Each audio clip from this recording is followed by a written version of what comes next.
The absolute first thing I did after waking up in my second life? I proposed to my wife's aunt. Why? Because in my past life, my precious daughter and my wife's first love's son were kidnapped at the exact same time. The kidnappers backed my wife, Chloe, into a sick corner, forcing her to make a twisted choice. She could only save one. And my so-called loving wife? She barely hesitated for 2 seconds before picking her first love's kid without a single second thought. The very next second, my innocent little girl was shoved right off the edge of that towering roof, plummeting to her death. Watching my whole world shatter right in front of my eyes, I completely lost my mind. Broken and empty, I jumped straight off that ledge right after her. But now that fate has handed me a second chance at life, I absolutely refuse to be that pathetic doormat again. I just want to draw a massive, permanent line between me and Chloe. So, I dropped straight to my knees right in front of my parents, looked them in the eye, and pleaded from the bottom of my heart, Mom, Dad, about our family's marriage alliance with the Vance family. I want to marry Natalie Vance. Hearing me drop a bombshell like that out of nowhere, my parents just stared at me, completely speechless. Logan, wait, isn't Chloe the one you're totally obsessed with? Natalie is Chloe's aunt, for crying out loud. My chest tightened as the agonizing memories flooded back. I lowered my gaze, and my voice cracked with a heavy sadness. It's exactly because I know the fatal price of loving her that I'm absolutely terrified to do it again.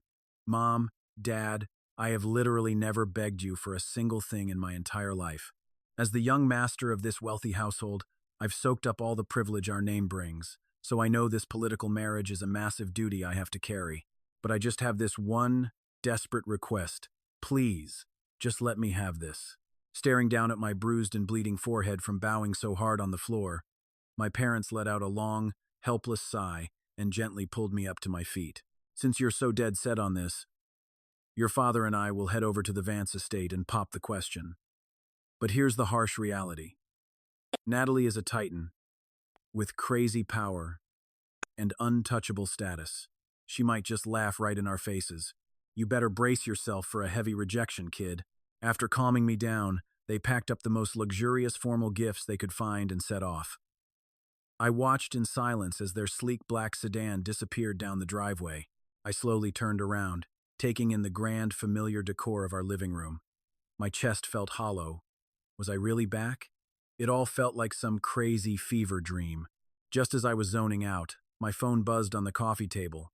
The sun was going down, and a text lit up the screen. It was Chloe, demanding we meet up, followed by the address of a loud, high-end bar. Thinking back on the nightmare I just escaped, I figured this was the perfect chance to rip the Band-Aid off and tell her right to her face that my bride-to-be had totally changed. So, I grabbed my keys and hurried over. But the literal second I pushed open the door to her VIP room, splash! A massive bucket of freezing dirty water dumped right on my head, soaking me to the bone. The biting, icy chill instantly pierced through my clothes, making my whole body shake like a leaf. Vicious laughter exploded from every corner of the room. Oh man, look. If it isn't the high and mighty young master of the Miller family, how the hell did he end up looking like a pathetic, drowned sewer rat? See, I told you. Who told him to act like a total creep and chase Chloe around every single day? A desperate, pathetic simp gets exactly what he deserves. The crowd jeered. Then, Chloe slowly walked right up to me, her face ice cold, her eyes practically dripping with absolute disgust. Are you seriously that desperate to marry me, Logan? She sneered. The news about the family alliance barely even leaked, and you instantly dragged your parents to my house to beg for my hand in marriage. You literally turned our marriage into a massive, trashy spectacle across the entire city. Now, every single person in our elite circle thinks we are getting engaged. Are you finally satisfied with yourself? I just stared at her. I knew immediately that she had it all wrong. I calmly wiped the freezing water off my face, slicked back the wet hair glued to my forehead, and looked her dead in the eye. The marriage alliance between the Miller family and the Vance family is completely set in stone. It really makes zero difference whose estate they visit to negotiate. But, honestly, you don't need to stress yourself out, because this whole thing has absolutely nothing to do with you. Chloe totally froze for a split second, looking confused, before letting out a mocking scoff. Nothing to do with me? Please, you're not seriously trying to act like the person you're marrying isn't me, right? That is so utterly ridiculous. Who else in the entire Vance family could you possibly marry besides me? Before I could even open my mouth to drop the bomb, the cracked door slammed completely open. Austin rushed inside. The moment his eyes landed on us, thick tears dramatically welled up in his eyes. "Chloe, I just heard the news. You're getting married. I came all this way just to wish you nothing but happiness," he choked out. "I truly hope you and young Master Miller have a beautiful, ridiculously blissful life together. I hope you guys grow old side by side." After spitting out that total soap opera dialogue, he turned on his heel and dashed out with bloodshot eyes, leaving a pathetic trail of crying noises in his wake. Seeing her precious first love in tears, Chloe went into a full-blown panic mode. She violently shoved her friends out of the way like bowling pins and sprinted right out the door after him. Thanks to her little freakout, I was shoved hard into the sharp edge of the glass coffee table. A nasty gash split my forehead wide open. Hot, crimson blood started pouring down my face, making me look like something out of a horror movie. A blinding, throbbing pain flared out from the skull-crushing impact, and as I sat there bleeding, watching those two ridiculous figures vanish down the dark hallway, a flood of dark memories from my past life violently flashed through my brain. Back in my first life, Chloe and I were literally the ultimate childhood sweethearts. We grew up side by side, and I thought our bond was completely unbreakable. Once we hit adulthood, and my parents brought up the whole arranged marriage thing, I thought back to all the years she fiercely protected and cared for me. So, obviously, I chose her without blinking an eye. But the crazy part? The very second she heard the engagement news, her entire attitude toward me totally flipped. It rapidly morphed, from bitter anger to freezing coldness, and finally, to pure, stomach-churning disgust. I never understood what went wrong, but like an idiot, I still married her, praying that things would magically get better after the wedding. It wasn't until tragedy struck our child that I stumbled into the study, only to uncover tens of thousands of cherished photos of Austin that Chloe had secretly stashed away. In that shattering moment, it finally hit me. The man she truly loved all along was her family butler's son. She simply couldn't have him because of the massive gap in their social standing. 2 years after Chloe and I tied the knot, Austin settled down with someone else, though his marriage was an absolute disaster. Because of that, my wife drank herself into a stupor every single day, mourning his unhappiness. Sickeningly enough, the day his wife died in a car crash was the absolute happiest day of Chloe's life. I saw it all unfold right in front of me, and it ripped my heart into a million pieces. Even so, I forced myself to swallow the pain, focusing completely on raising our little girl until a brutal kidnapping dragged both my daughter and Austin's son into a deadly trap. The ruthless kidnappers forced Chloe to make a choice. She could only save one child. She hesitated for a mere handful of seconds before choosing the boy, who didn't share a single drop of her blood. The very next second, our precious daughter was shoved off that towering building, plummeting to her death. Watching my whole world shatter right before my eyes, I broke down completely and jumped off that roof right after her. But now that fate has handed me a second chance at life, I absolutely refuse to torture myself anymore. All I want now is to draw a permanent, unbreakable line between myself and Chloe. Back in the private room, the arrogant crowd was still laughing and tossing out sarcastic jabs, snickering that forced love never stands a chance. They sneered that Chloe had zero desire to marry a certain someone, so what was the point even if we did get hitched? They joked that when Chloe inevitably stayed out all night, some desperate loser would be left whining all alone at home. Right in the middle of their relentless mockery, my phone buzzed. I grabbed it and saw a text from my parents. "Logan, Natalie said yes. The wedding is locked in for half a month from now."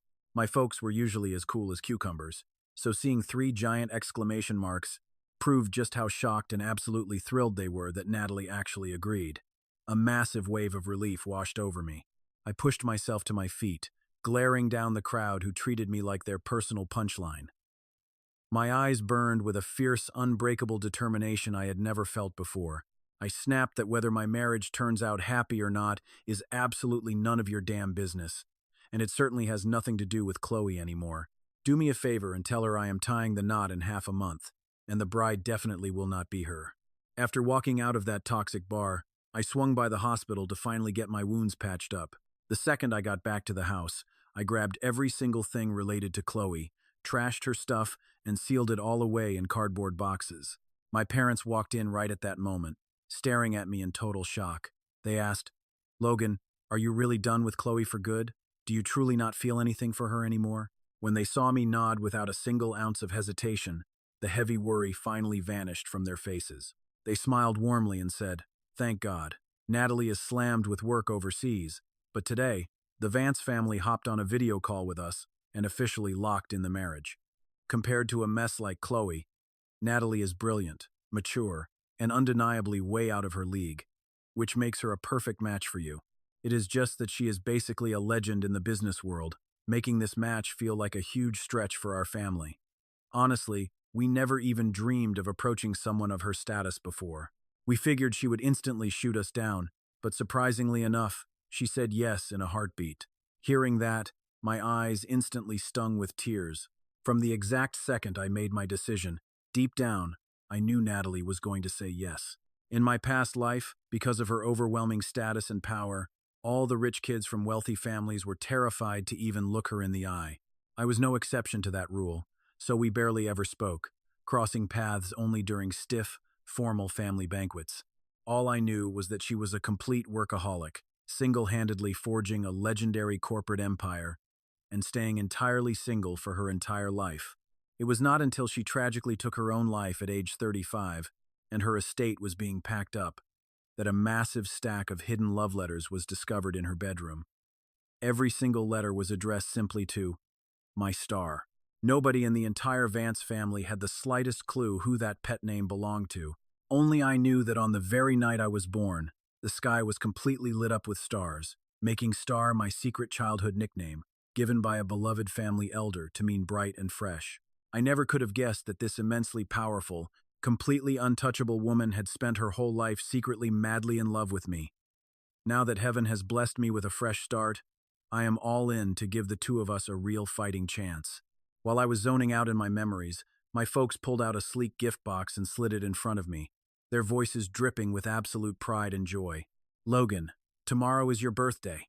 Natalie couldn't fly back in time, so she specifically ordered her assistant to grab a gift from her private study. "Open it up and see if it blows your mind." The exact second I popped the lid, I was blinded by a ridiculously dazzling diamond ring. This was none other than Plucking Stars, the absolute most expensive piece sold by Sotheby's auction house in the last 50 years. I had been incredibly lucky enough to see it in person just once before, and honestly, it had been etched in my memory ever since. I never in a million years imagined Natalie would send me such a priceless gift. A sudden wave of warmth washed right over my chest. Back in my past life, the second the news of our marriage alliance dropped, Chloe never bothered to get me a single thing ever again. I had completely forgotten what it actually felt like to get a present from someone who genuinely cared about you. Fast forward to the next day. My birthday bash kicked off right at 7 in the evening, hosted at the city's most ridiculously lavish hotel. Guests were pouring in with their congratulations, and knowing my new marriage alliance was finally set in stone, a massive weight just lifted right off my shoulders. I was rocking a genuine, ear-to-ear smile for once, right up until the middle of the party.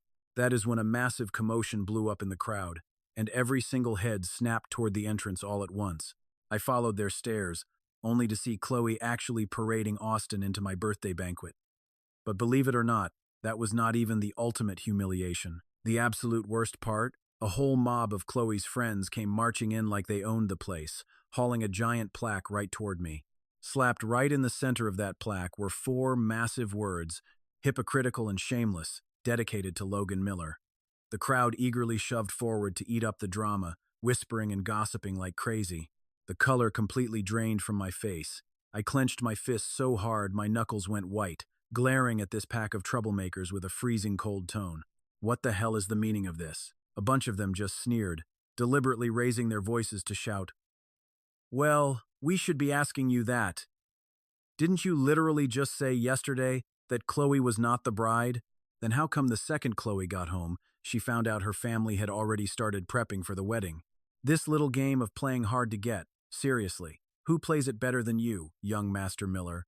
I think those words fit you to a T. I told you guys he was just talking tough yesterday. He has chased after Chloe for years on end. Everyone knows he simps so incredibly hard that he completely tossed his own self-respect out the window. Now, he suddenly claims he does not love her and will not marry her? Give me a break. It is just a stalling tactic. In the entire Vance family, Chloe is the only girl from your generation. If you do not marry her, who else could you possibly marry? The entire hall instantly erupted into a tidal wave of mocking laughter. Chloe just stood there, shooting me an ice-cold glare. Logan Miller, drop the hypocritical act, and do not even think about using this pathetic stunt to get my attention. When we get married down the line, aside from the empty title of my legal husband, I will give you absolutely nothing else. I had heard her spit those exact same words at me in my past life, too. And man, she really was not lying back then. During our miserable 7 years of marriage, aside from that stupid legal status, I truly had absolutely nothing.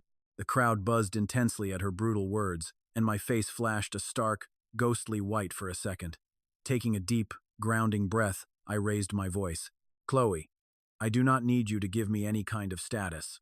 Listen to me very closely. The person I am marrying is not you, nor is it anyone from our generation. It is actually but the name had not even left my lips before I was abruptly cut off by a totally unexpected disaster. Austin suddenly slapped his hands over his nose, thick, angry red rashes breaking out all over his face. With glossy, tearful eyes, he slumped against Chloe's shoulder. Chloe, I am so itchy. Why are there so many hyacinths in here? I am horribly allergic to hyacinths. Hyacinths were my absolute favorite flowers, which was exactly why they were arranged all over the damn place. As far as the eye could see across the hall, hearing the increasingly ragged breathing of her precious boy toy, Chloe's face filled with sheer panic. She frantically kept calling out Austin's name and finally screamed at her people to rush him straight to the emergency room. Before bolting, she left behind just 2 vicious orders. The first one was for me, Logan Miller. After we tie the knot, you are strictly forbidden from planting or displaying hyacinths anywhere. The second order was barked at her pack of friends. Tear this entire banquet hall apart the second I leave. You got it, Chloe. We will make sure the job is done. Before her words even faded, the group went feral, grabbing chairs and tables like a gang of bandits, violently smashing everything in sight. My beautiful birthday cake was ruthlessly smeared all over the floor, and jagged shards from wine glasses and fine china went flying everywhere. The fresh flowers I loved so much were trampled right into the dirt by the fleeing guests. Stop it right now! What right do you have to ruin my birthday banquet? I yelled. Stop? Oh, please! You are going to marry Chloe anyway! Since you are such a whipped little simp who listens to his wife, naturally, whatever Chloe says, goes. Ha ha ha! I screamed until my throat went completely hoarse. But I could not stop the violence at all. Instead, my desperate shouts only brought down an endless, humiliating wave of mockery upon me. In the end, every last guest bailed, and my once-in-a-lifetime birthday ended in a complete, chaotic disaster. For the next few days, with swollen, red-rimmed eyes, I locked myself away in my room, refusing to step a single foot outside. But when my parents found out about the outrageously toxic things Chloe had pulled, they felt even more incredibly relieved, knowing that saving their son from marrying that monster was the best decision they ever made. My folks were ready to storm the Vance estate and demand answers, but I held them back. I had finally emerged from my room after days of isolation. As crazy rushed as this wedding prep was, I just didn't want to stir up any more drama. After finally talking my parents down, I headed out, clutching a custom-designed blueprint in my hand. While I was locked away all those days, I definitely wasn't wasting my breath crying over Chloe. As far as I was concerned, that woman was already dead to me, just another irrelevant stranger. The real reason I holed up in my room was to pour my heart into designing a one-of-a-kind wedding ring for Natalie. I knew her Plucking Stars ring was completely priceless, so I wanted to match her incredible devotion with a heartfelt gesture of my own. I handed my sketches over to the butler, telling him to track down a master craftsman who could hand-carve it to absolute perfection. But when the big day finally rolled around to pick it up, the ring was completely missing. I demanded answers, only to find out that Chloe had waltzed in a few days earlier to shop for jewelry. She apparently fell in love with my design on the spot, asked a couple of questions, and just snatched it right up. She actually had the nerve to leave a message saying, "It's for me anyway." So, there is zero need to make Logan come all the way down here to get it.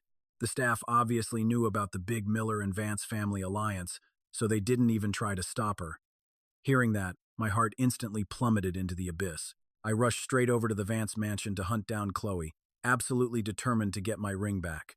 But the absolute second I kicked the door open, I found her little toy, Austin, sitting on the floor surrounded by a mountain of packages. "Chloe, you sneaky thing, you completely cleared out my shopping cart again. You treat me way too well. How am I ever supposed to pay you back? I'm more than happy to spoil you. I don't need anything in return. Plus, I have told you a million times, you are absolutely not allowed to call me Mrs. anymore." Only then did Austin put on this sickeningly sweet voice and purr, "Chloe." Watching those two trade their disgusting, longing looks, I didn't even blink as I stormed right into the room. Hearing my heavy footsteps, Chloe spun around and locked eyes with me.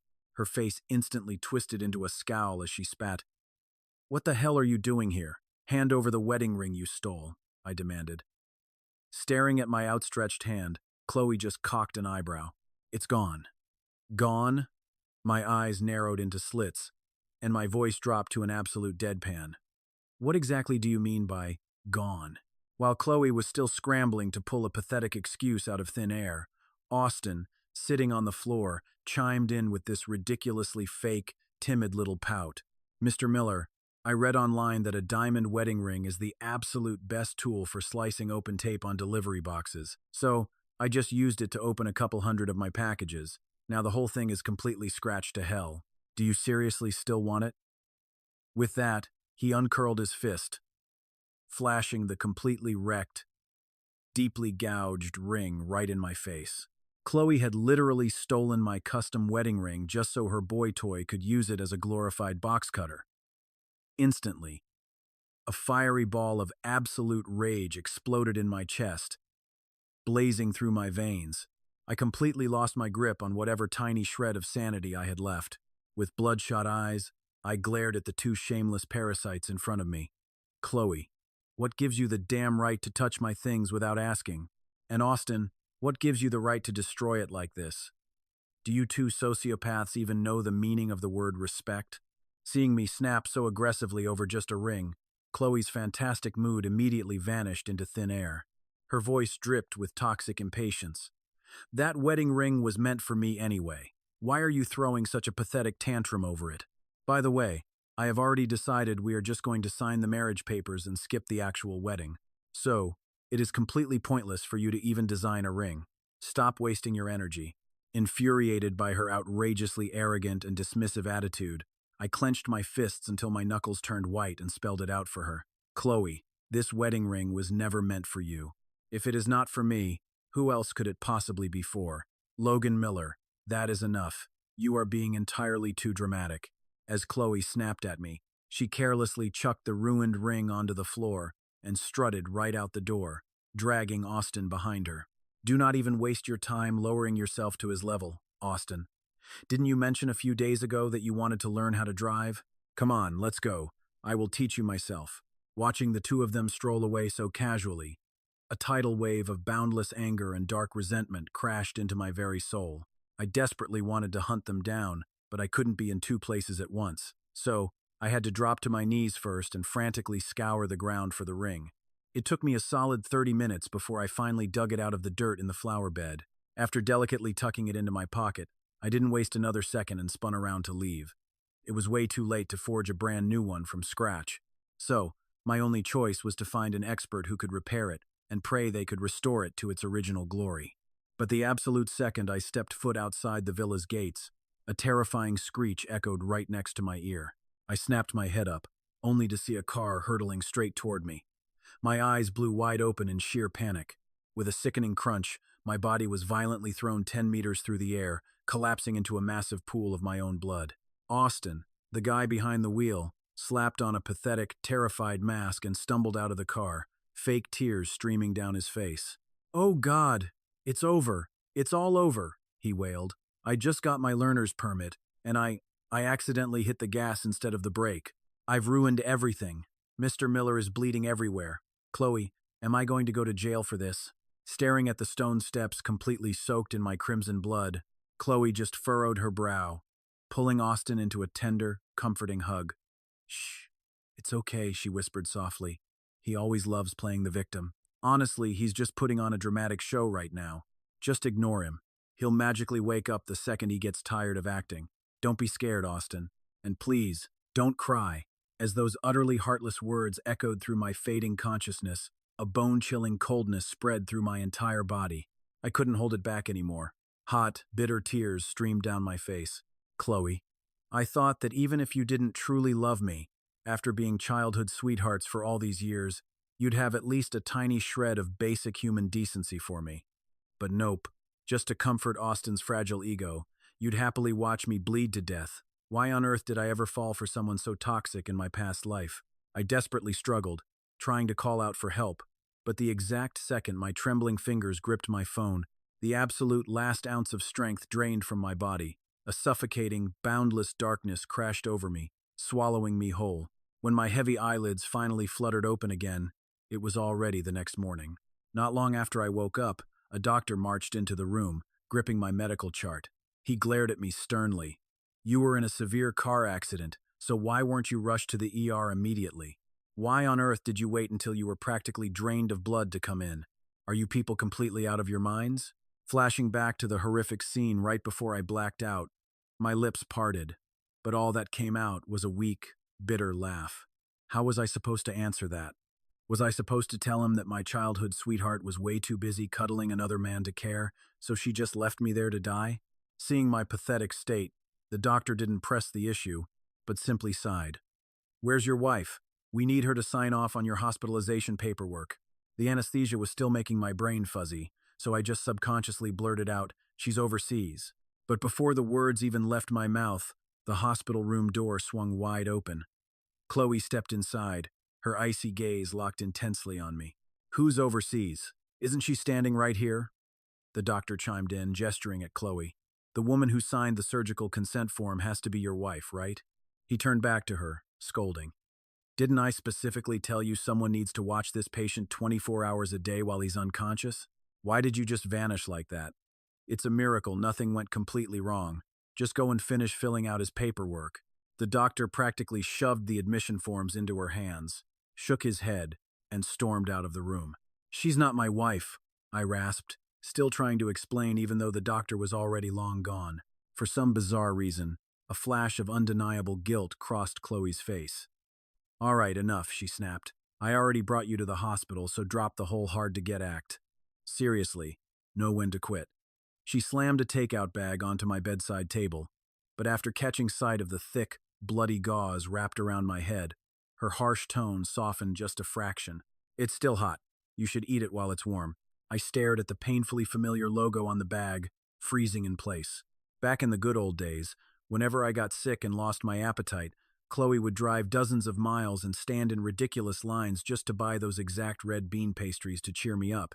But honestly, whether it was my past life or this one, ever since the whole marriage alliance drama blew up, she hadn't shown me an ounce of that gentle girl again. Watching the faint steam rise from the crumpled bag, I didn't move a single muscle. I just slowly closed my heavy eyes. A second later, Chloe's hesitant, almost pleading voice broke the silence. "Listen, about yesterday, Austin really didn't mean to hit you. Please don't make this a massive legal issue for him." Wow. So even now, it was still all about protecting Austin. I opened my eyes, a hysterical laugh bubbling up until actual tears stung my eyes. "Chloe, that bastard intentionally tried to kill me. You better believe I'm calling the cops, and I'm going to make him rot behind bars like he deserves." Her fake, nice expression shattered instantly, twisting into absolute fury. "I just went out of my way to buy you food, and I swallowed my pride to apologize for him. Logan Miller, don't push your damn luck." Seeing how terrifyingly fast her caring facade crumbled, a dark smile crept onto my face. I just glared right back at her with red, tear-rimmed eyes in a dead, silent standoff. She knew my stubborn streak better than anyone. After what felt like an eternity of us just glaring at each other, Chloe aggressively rubbed her temples and let out a dramatic, heavy sigh. "Fine. Let's both just take a step back. You're only making this massive scene because you're obsessed with marrying me, right? If that's what it takes, fine. I will give you your precious wedding. The big, flashy wedding both our families are planning right now. The one you've been dreaming about like a desperate fool. I'll show up. Are you finally satisfied?" Seeing the utterly disgusted, forced look of endurance plastered across her face, I just lowered my gaze, completely unable to stop my mind from drowning in the bitter memories of our past. In my past life, Chloe couldn't even be bothered to show up to our wedding. She absolutely despised me, and she hated the very idea of marrying me. But now she was finally caving in. And yet, it was still all for Austin's sake. Back then, even though she couldn't stand the sight of me, she still went through with the marriage, mostly because her family held a metaphorical knife to her throat. After all, Austin was her one and only weakness, and since he was nothing more than a butler's son, he was incredibly easy to control. They knew he didn't have the guts to fight back. But in this life, I am absolutely never repeating that same pathetic mistake. So, I looked her dead in the eye and made it crystal clear. Don't bother. The bride was never going to be you anyway. Whether you show up or not makes absolutely zero difference to me. Chloe was completely infuriated. But right as she was about to explode and lose her temper, her phone buzzed. The second she saw Austin's name flash on the screen, she completely forgot I even existed, spun around, and bolted out the door. Watching the door slowly click shut, I grabbed my phone and dialed 911 to report the hit and run. But after I laid out the entire situation, they hit me with something I never saw coming. Mr. Miller, we are so incredibly sorry. The crash was ruled a simple accident.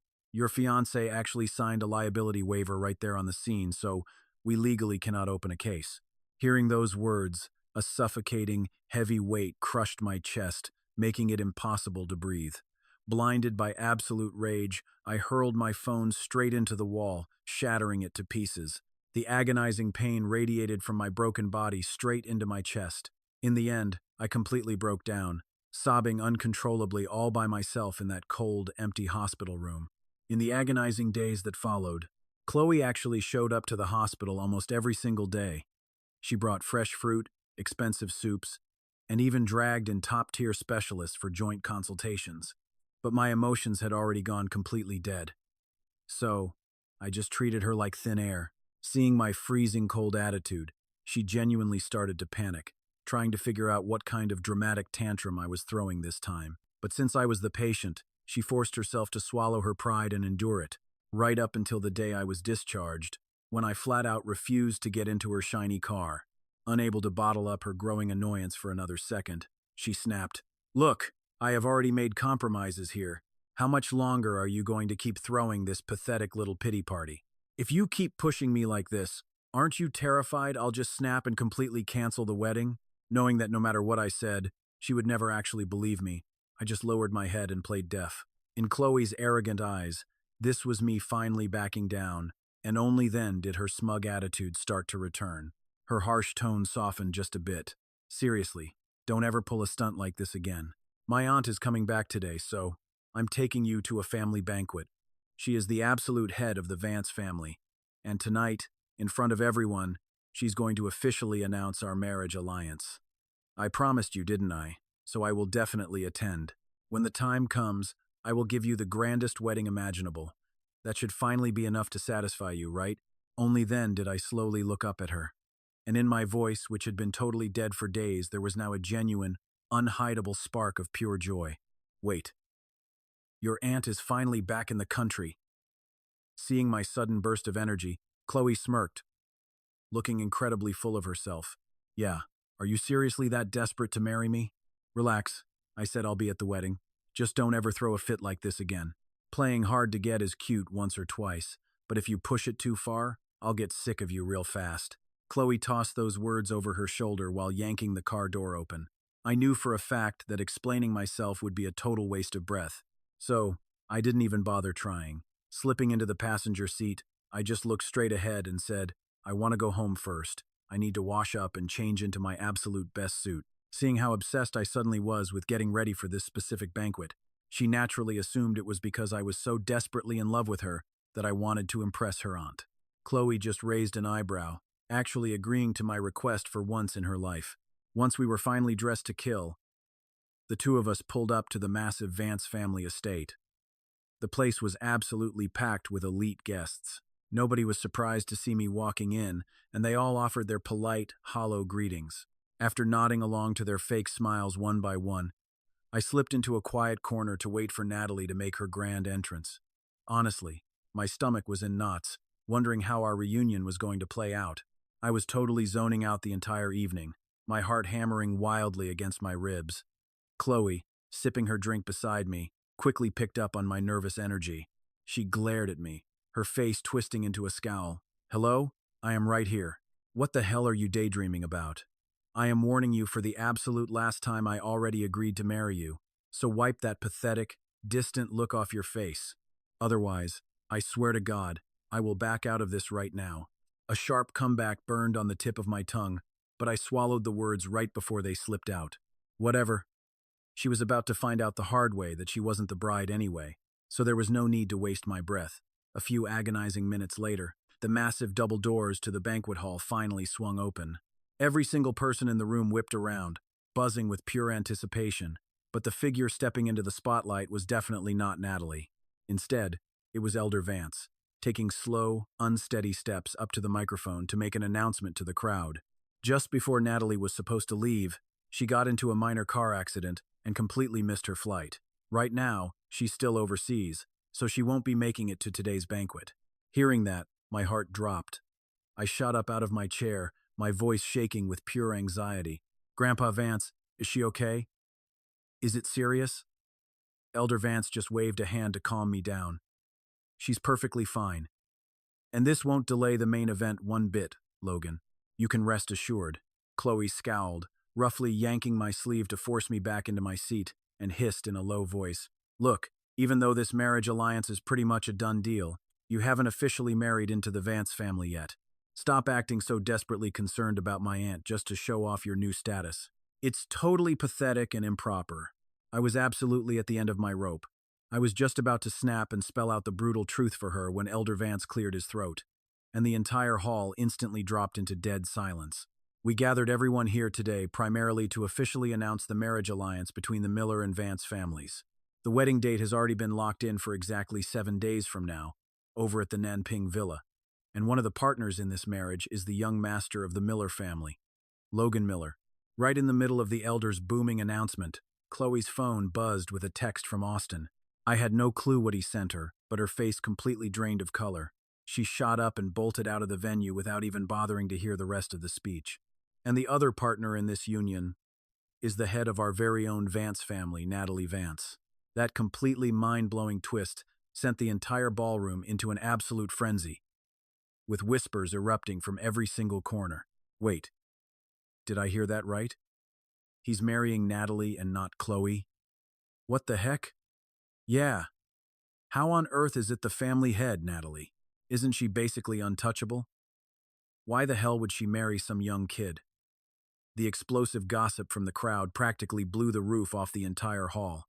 But even though everyone's jaws were on the floor, out of pure fear and respect for Natalie's legendary status, nobody dared to talk too much trash. Instead, they all just plastered on smiles and shouted out their congratulations as I stood up proudly to acknowledge them. Even after the banquet finally wrapped up, I just couldn't shake this gnawing anxiety about her car accident. So, I went completely out of my way to track down Elder Vance. The old man just chuckled, clapping me on the shoulder with a massive, joyful grin. Natalie actually sent over some photos. I took a good look, and it really is just a minor scratch. She is going to bounce back in no time. Logan, my boy, just focus on preparing for the wedding with total peace of mind. Hearing those exact words was the only thing that finally let my racing heart settle down. For the next 2 or 3 days, I locked myself at home, obsessively preparing the wedding invitations, the custom wedding attire, the massive dowry, and everything else we needed, completely shutting out the noise of the outside world. During my isolation, my phone kept blowing up with messages from Chloe's annoying friend group, but I didn't even bother opening a single one of them. That is, until one night right before I went to sleep, my thumb slipped. I accidentally opened the chat and realized they were all screaming about the exact same thing. "Hey, Chloe got hurt pretty badly and is in the hospital. She's up in room 609 at the main downtown hospital. Are you seriously not coming to see her? Make sure you bring that homemade chicken soup she always loves to drink." What the hell is your problem? Ignoring our messages this whole time. Are you seriously still playing this lame, outdated game of hard to get? Enough is enough already. Logan Miller, what the heck do you think you're doing? You're nothing but a desperate simp for her, so why are you faking this tough guy act? Get your butt over here right now.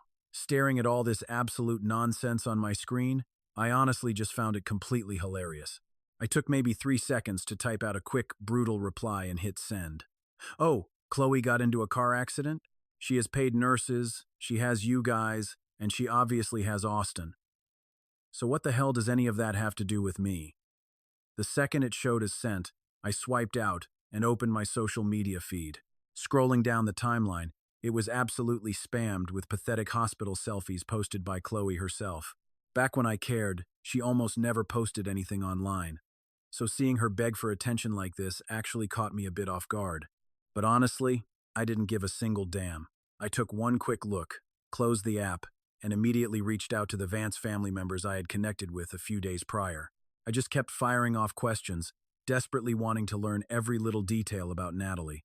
Once I found out that Natalie absolutely loved eating fresh fish, I headed straight down to my family's private fish pond the very next morning. I figured I'd catch a few to really level up my cooking skills, all so I could whip up an amazing meal for her once we were married. But right as I snagged the perfect fish and spun around, I bumped into some rat who had somehow snuck onto the property. It was Austin, marching straight toward me. He was nervously twirling his fingers, putting on this insanely fake, innocent little act. Mr. Miller, is it because you found out Chloe hurt her hand getting into a fight just to protect me? Is that why you're so angry? It really is all my fault. If you need someone to blame, just take it all out on me. I know you're officially her fiancé, and I'm just the lowly butler's son. I'm honestly not worth her going through all this horrible trouble. Listening to his incredibly toxic, passive-aggressive garbage made my skin crawl. I just scowled deeply and immediately turned my back, fully intending to walk right past him. But then, Austin violently grabbed my wrist, and right there, staring straight into my shocked eyes, his pitiful act dropped into a sick, deeply provocative smirk. Before my brain could even process his sudden split personality act, the guy actually raised his hand and started slapping himself across the face, hard, several times. He burst into this hysterical, fake crying fit. Mr. Miller, whether you beat me up or curse me out, I will take it all. I just beg you, please do not fight with Miss Vance over me. As long as you agree to go see her, I do not care what you do to me. I will absolutely never fight back. Seeing his completely unhinged behavior, my eyelid twitched violently. Every alarm bell in my head went off. Something was very wrong. Just as I tried to yank my hand away and get the hell out of there, Chloe barged right in. Her face was twisted with pure rage, and she brought a whole squad of people with her, completely surrounding us. Logan Miller, why would you hit Austin? I already promised you that we would go through with the wedding. Stop being so incredibly ungrateful. I just stared at her, my eyes ice cold. I did not lay a finger on him. There is a security camera right over there. Go check the footage yourself. After dropping that truth bomb, I turned on my heel, totally done with this drama. But to my utter shock, Chloe was so completely blinded by her anger that she glared at me like I was trash, refusing to listen to a single word I said. Her voice was as cold as absolute frost. I used to think you were just a spoiled rich kid throwing tantrums because you were used to getting your way. But looking at you now, it seems you are just completely beyond saving. Without missing a beat, she actually ordered her lackeys to physically pin me down. Then, she gently grabbed Austin's hand. Austin, I will never let anyone treat you this way. Slap him back. At first, Austin put on this pathetic little act, choking back fake sobs and whining that he didn't dare do it. But the moment her posse started hyping him up and cheering him on, he dropped the fragile victim act instantly. Putting his entire body weight into it, he delivered an absolutely vicious slap across my face. With a sickening crack, my cheeks swelled up instantly, and the unhealed wound on my forehead busted open, dripping fresh blood. A blinding, stinging pain shot through every nerve in my head, leaving a high-pitched ringing echoing in my ears. Seizing the chaotic moment when no one was paying close attention, Austin gave me a brutal shove. While I was still totally dazed from the slap, I tumbled backward right into the freezing pond. Then, the two-faced jerk actually yelled out, pretending he wanted to dive in and save me. Chloe just shot me this disgustingly cold glare and immediately turned her back, leading her whole crew away. Just ignore him. The water is shallow enough. He is not going to drown. I flailed desperately in the freezing water all by myself for what felt like hours. It was not until my strength was completely drained that someone finally noticed and dragged my shivering body out. After finally making it back home, I came down with a dangerously high fever that very night. By the next day, it still had not broken one bit. I fell into these feverish, pathetic dreams about our past. Tears clung to the corners of my eyes as I muttered absolute nonsense in my sleep. I feel so sick, guys. Chloe, did you not go buy those red bean pastries for me? Why are you not back yet? It is all my fault. I am so sorry, Chloe. I promise you, from now on, I will absolutely never hide the love letters those other boys send you ever again. Chloe, who had just happened to push the bedroom door open and walk in, caught every single word of those long-forgotten memories. She froze in her tracks, completely stunned, suddenly remembering the days when I used to follow her around like a lost puppy. She remembered how she actually used to pamper me, and for a split second, her icy heart could not help but soften just a tiny bit. We were doing perfectly fine together, yet he just had to go and make a massive scene like this. If you had not forced this whole marriage thing on me, I would have happily treated you as my sweet little brother for the rest of my life. In my feverish, hazy state, hearing that exact sentence jolted me awake. The second I forced my heavy eyelids open, Chloe had already snapped right back to that dismissive, totally contemptuous attitude she had been throwing in my face for days. She crossed her arms and spoke in a bone-chilling voice. Grandpa Vance heard you were sick and practically forced me to come check on you. So do not flatter yourself. I am only here under strict orders. Otherwise, I would absolutely never have stepped foot in this room. The very next second, Austin crept into the room, looking all timid, and started stuttering out a flustered fake apology. Mr. Miller, what happened yesterday was totally my fault. Please, you have to forgive me. I had taken a brutal slap to the face for absolutely no reason, been pushed into a freezing lake, and was only just now getting a tiny bit of my strength back. Honestly, I simply did not have the energy to argue with these clowns anymore. Stumbling weakly, I propped myself up on the bed, fully prepared to kick them both out, when I caught Austin staring greedily at my neck. I instinctively reached up and touched my collarbone. A silver necklace hung there. It was a special gift Chloe had given me on the exact day of my coming-of-age ceremony. Naturally, Chloe noticed where he was looking. She knew damn well that this necklace meant the absolute world to me. Narrowing her eyes just a fraction, she sighed. Austin, don't worry. I will have a custom one made just for you as soon as we head back. But before she could even finish her little promise, she stopped dead in her tracks. I aggressively yanked the chain right off my neck and tossed it at her feet. Then, fighting through the dizziness, I forced myself out of bed, pulled out a dusty memory box I had packed away a while ago, and slammed it down right in front of Chloe. Watching my incredibly cold, detached actions, Chloe's heart suddenly seemed to skip a beat. What is the meaning of this? I shoved the heavy box directly into her arms and spoke with a terrifyingly calm, soft voice. We are both getting married soon. If my future wife happens to see all these old trinkets you gave me, she might get the wrong idea, Chloe. So, I am returning all of this junk to you. From this moment on, we have absolutely nothing to do with each other. Chloe, being as arrogant as ever, just assumed I was throwing another one of my classic jealous tantrums. With a violent sweep of her arm, she swatted the box away, knocking every single item all over the floor, and glared at me with a grim, completely darkened face. You were the one who swung at Austin first, and now you're the one throwing a massive fit. Aren't I going to be your wife anyway? What do you even mean? We have nothing to do with each other. Let's just see if you can keep up this little act on our actual wedding day. After spewing all of that pent-up, toxic resentment right in my face, she grabbed Austin by the arm and stormed out like she owned the place. I just stood there, staring at the absolute disaster they left on the floor. I let out a light, almost cynical chuckle, then called the staff over and told them to dump that entire pile of useless garbage straight into the trash. Fast forward to the day before the wedding, my phone buzzed with a single text. It just read, "I'm back. See you tomorrow." There was no name attached, no signature, and I didn't even have the number saved. But my gut knew exactly who it was. Natalie Vance. Just like that, all the anxiety gnawing at my heart vanished. A wave of absolute calm washed over me, and I slept better than I had in months.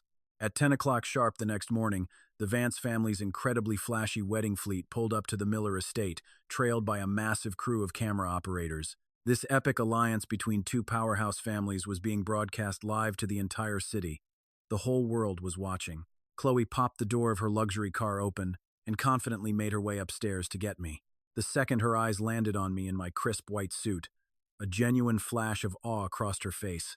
For some totally bizarre reason, a wave of déjà vu hit her, like she had lived this exact moment in another lifetime. She stood there completely spaced out for a few seconds until her bridesmaid nudged her. Only then did she finally reach her hand out to me, but I just left it hanging. I stared her down, my face completely unbothered, and my voice ice cold. Chloe, you've definitely come to the wrong room. You belong down in the guest section. That sentence instantly set Chloe off. Her expression morphed into pure fury. Oh, here you go again with this nonsense. Are you seriously completely blind to the fact that this wedding is streaming live to the entire city right now? Do you really have to keep throwing these pathetic tantrums and completely trash the reputation of both our families? Honestly, I didn't even want to waste my breath on her, so I just turned and walked downstairs by myself. Chloe's rejected hand squeezed into a tight, shaking fist. She sucked in a sharp breath, swallowing her raging pride, and stomped closely behind me. But right as she was about to slide into the luxurious backseat of the lead wedding car, her phone started ringing. 1 minute later, she violently slammed the car door shut and glared at me through the tinted glass. I have an incredibly urgent emergency to deal with, so I won't be at the venue. Go in there and tell all the elders that this wedding is officially canceled. She smugly thought that dropping a bombshell like that would absolutely break me. She fully expected me to look utterly humiliated, begging her to stay with tears streaming down my face. Instead, I just looked right back at her, totally chill. I already told you, I said calmly. It honestly doesn't matter if you show up or not, because you aren't the bride anyway. Catching my completely indifferent and dismissive stare, Chloe turned to leave in an instant. A sudden jolt of panic actually hit her heart, but she still growled back in a deep voice, I already told you it's canceled. If I, the bride, don't show up, do you seriously want to make yourself the biggest laughingstock in the city?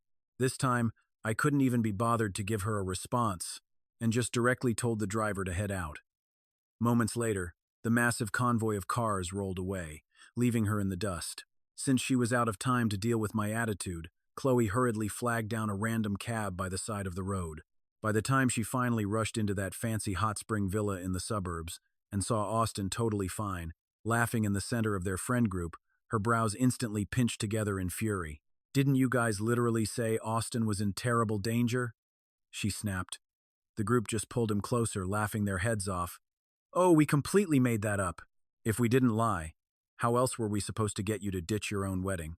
We honestly just wanted to see what kind of massive clown Logan Miller would look like today. The second those words hit her ears, all the color completely drained from Chloe's face. She aggressively shoved off a friend's hand from her shoulder and spun around, desperate to rush back. Come on, stop stressing. Austin caught her wrist, giving her his best pathetic puppy dog look with his bloodshot eyes. He basically whined, Chloe, my head really is throbbing. Can't you just stay here and comfort me for a bit, please? Besides, we're way out in the suburbs now. Even if you left right this second, you'd never make it back in time. This was indeed the total truth. But what about Logan Miller? While she stood there paralyzed with guilt, her friends had already loudly demanded to pull up the live stream. Right there on the high-definition screen, the ceremony was rolling forward step by step, exactly as planned. When they saw that I was stubbornly proceeding with the event instead of calling it off, the whole room erupted into cruel, mocking laughter. Wait, he actually hasn't canceled it yet? Oh man, when the music starts and there's no bride, this is going to be the most humiliating thing ever. Logan Miller must be so insanely desperate to get married that he's throwing away his family's honor. It's going to be so freaking funny when he completely crashes and burns on stage. Chloe had absolutely no idea what the hell I was planning, and her face grew so incredibly dark with panic and rage that she looked ready to explode. She was literally just pondering if she should call the Vance family to warn them, when a sudden gasp echoed from beside her. Oh my God. The wedding is starting. Chloe's eyes snapped to the screen just in time to see my dad firmly gripping my arm, walking me straight down the aisle to the dead center of the stage. I was left totally stranded under that blinding spotlight for what felt like an absolute eternity. And the bride? Yeah, she was nowhere to be found. The live stream chat was completely blowing up with question marks, with everyone spamming comments that the bride had flat out ghosted her own wedding. Meanwhile, the haters watching with Chloe were busting a gut, laughing so damn hard they were literally doubling over and gasping for air. But Chloe? She just sat there with an ice-cold smirk. She'd planned this whole humiliation, completely disgusted by what she thought was my pathetic stupidity. Bored of the sad show, she reached out to kill the stream. But right before her finger hit the exit button, the MC's voice boomed through the speakers. The bride is entering, and in that exact split second, those massive, heavy doors violently swung wide open. With thousands of eyes locked on the entrance, the one and only Natalie Vance stepped through, rocking a breathtaking wedding gown entirely dripping in sky blue diamonds. She totally owned that grand entrance, walking with pure elegance, before giving the stunned crowd a single, composed nod of acknowledgement. But as her razor-sharp, unreadable eyes swept over the room, an overwhelmingly heavy and terrifyingly powerful aura crushed the entire venue. In a flash, the massive hall went dead silent. We are talking pin-drop quiet. Every single guest was left completely paralyzed in absolute shock. Nobody in their wildest dreams saw this coming. For this massive alliance between the Miller and Vance families, the bride was actually the terrifying CEO Natalie Vance.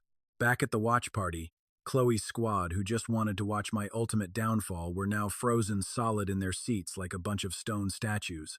Chloe's jaw clenched so hard, you could hear it pop. Veins practically bulged out of her forehead as she screamed, completely blinded by absolute fury. Aunt Natalie, there has to be a massive screw-up here. The second those words left her mouth, yeah, totally, they babbled. The announcer guy definitely just messed up the names. There is zero chance. Like, how on earth could the untouchable CEO Vance actually marry our underdog Logan Miller? The gap in their status is like night and freaking day. Chloe didn't even want this guy, tossing him aside like literal trash. So how the heck could he ever be worthy of standing next to her god-tier aunt? It's just a huge glitch, man. Just a mix-up. But while those haters were busy living in heavy denial, Natalie had already strutted her way right to the center of the stage. The ceremony didn't skip a single beat, instantly rolling right into the most crucial part of the night, the vows. Miss Natalie Vance, do you willingly take Mr. Logan Miller to be your lawfully wedded husband? To fiercely love and stay completely faithful to him, through being flat broke or filthy rich, until you both grow old together? And then, Natalie firmly dropped the bomb. I do. Boom. The entire room fell into a suffocating, dead silence. Jaws literally dropped to the floor as everyone stared at the stage in pure, unadulterated disbelief. Chloe's brain just completely short-circuited, and the blood in her veins felt like it was rushing backward in a full-blown panic attack. Without even thinking, she frantically snatched up a random set of car keys, violently flipped the entire wine table over with one massive shove, and sprinted out the door like an absolute maniac, completely tuning out her friends yelling after her. Only one frantic thought was looping in Chloe's mind. Logan Miller was supposed to be her fiancé, her toy, and he belonged exclusively to her. There was zero chance she was letting him marry her own aunt. She slammed the gas pedal straight through the floor, blowing past over a dozen red lights in a row. But by the time this crazy ex finally stormed into the venue, the lavish wedding banquet was already wrapping up for the night. Almost all the fancy guests had already bailed, leaving only the hardcore VIPs and close relatives of the Miller and Vance families lingering around. Scanning the room, her wild eyes instantly locked onto me, Logan Miller, chilling in the center of the crowd, laughing it up. She charged straight in and aggressively pinned my hand down. Her voice was totally shaking with a desperate, frantic anxiety she had never felt before. You are leaving with me right now. Before I could even get a single word out, the heavyweights from both families stepped in. Chloe, what on earth do you think you're doing? Your aunt just married Logan, and the ceremony is literally over. Why are you just now deciding to show your face around here? Logan and Natalie still need to head back to the main estate to do the traditional tea ceremony. Quit ruining the vibe. Chloe Vance, you drop his hand this instant. We let you act like a spoiled brat on a normal day, but this is your aunt's freaking wedding. If you keep throwing a tantrum, we will literally teach you a brutal lesson. Even with the elders from both sides totally ripping into her, Chloe acted like a stubborn mule, doubling down and squeezing my arm even tighter. She was gripping me so incredibly hard that my wrist was already turning a painful, bruised shade of bright red. I winced, my brow furrowing, and was just about to tell her off when a super smooth, insanely magnetic voice echoed from right behind me. Let go. Just two simple words, but Chloe violently yanked her hand back like she had just been struck by straight lightning. Too terrified to even look back, she squeaked out, "Aunt Natalie." But the absolute queen, Natalie, she didn't even waste a single breath responding to her. The crowd instantly split like the Red Sea, making way for her as she glided right to my side, gently lifting my bruised wrist and softly massaging the pain away. Only then did she finally shoot a deadly freezing glare at Chloe, dropping the ultimate reality check. "This is your uncle." Man, the whole room just froze solid. Chloe was internally screaming, violently disgusted by having to call her ex-fiancé that title. But trapped under Natalie's insanely oppressive, boss-level aura, every single hair on her body shot straight up, feeling like a million ants were crawling under her skin. That deep, primal terror locked in her DNA finally forced her to put her head down and quietly choke out that title. "Call me, Uncle." Standing right in front of both our families, I smiled and answered her with absolute crushing generosity. "We're family from now on." Every single word dropped like a massive boulder right onto Chloe's chest, completely knocking the wind out of her. She clenched her fists so tightly her knuckles turned white, locking her furious gaze dead on me, a violent storm of emotions raging deep in her eyes. I could practically taste her bitter reluctance and burning rage. But I just didn't care anymore.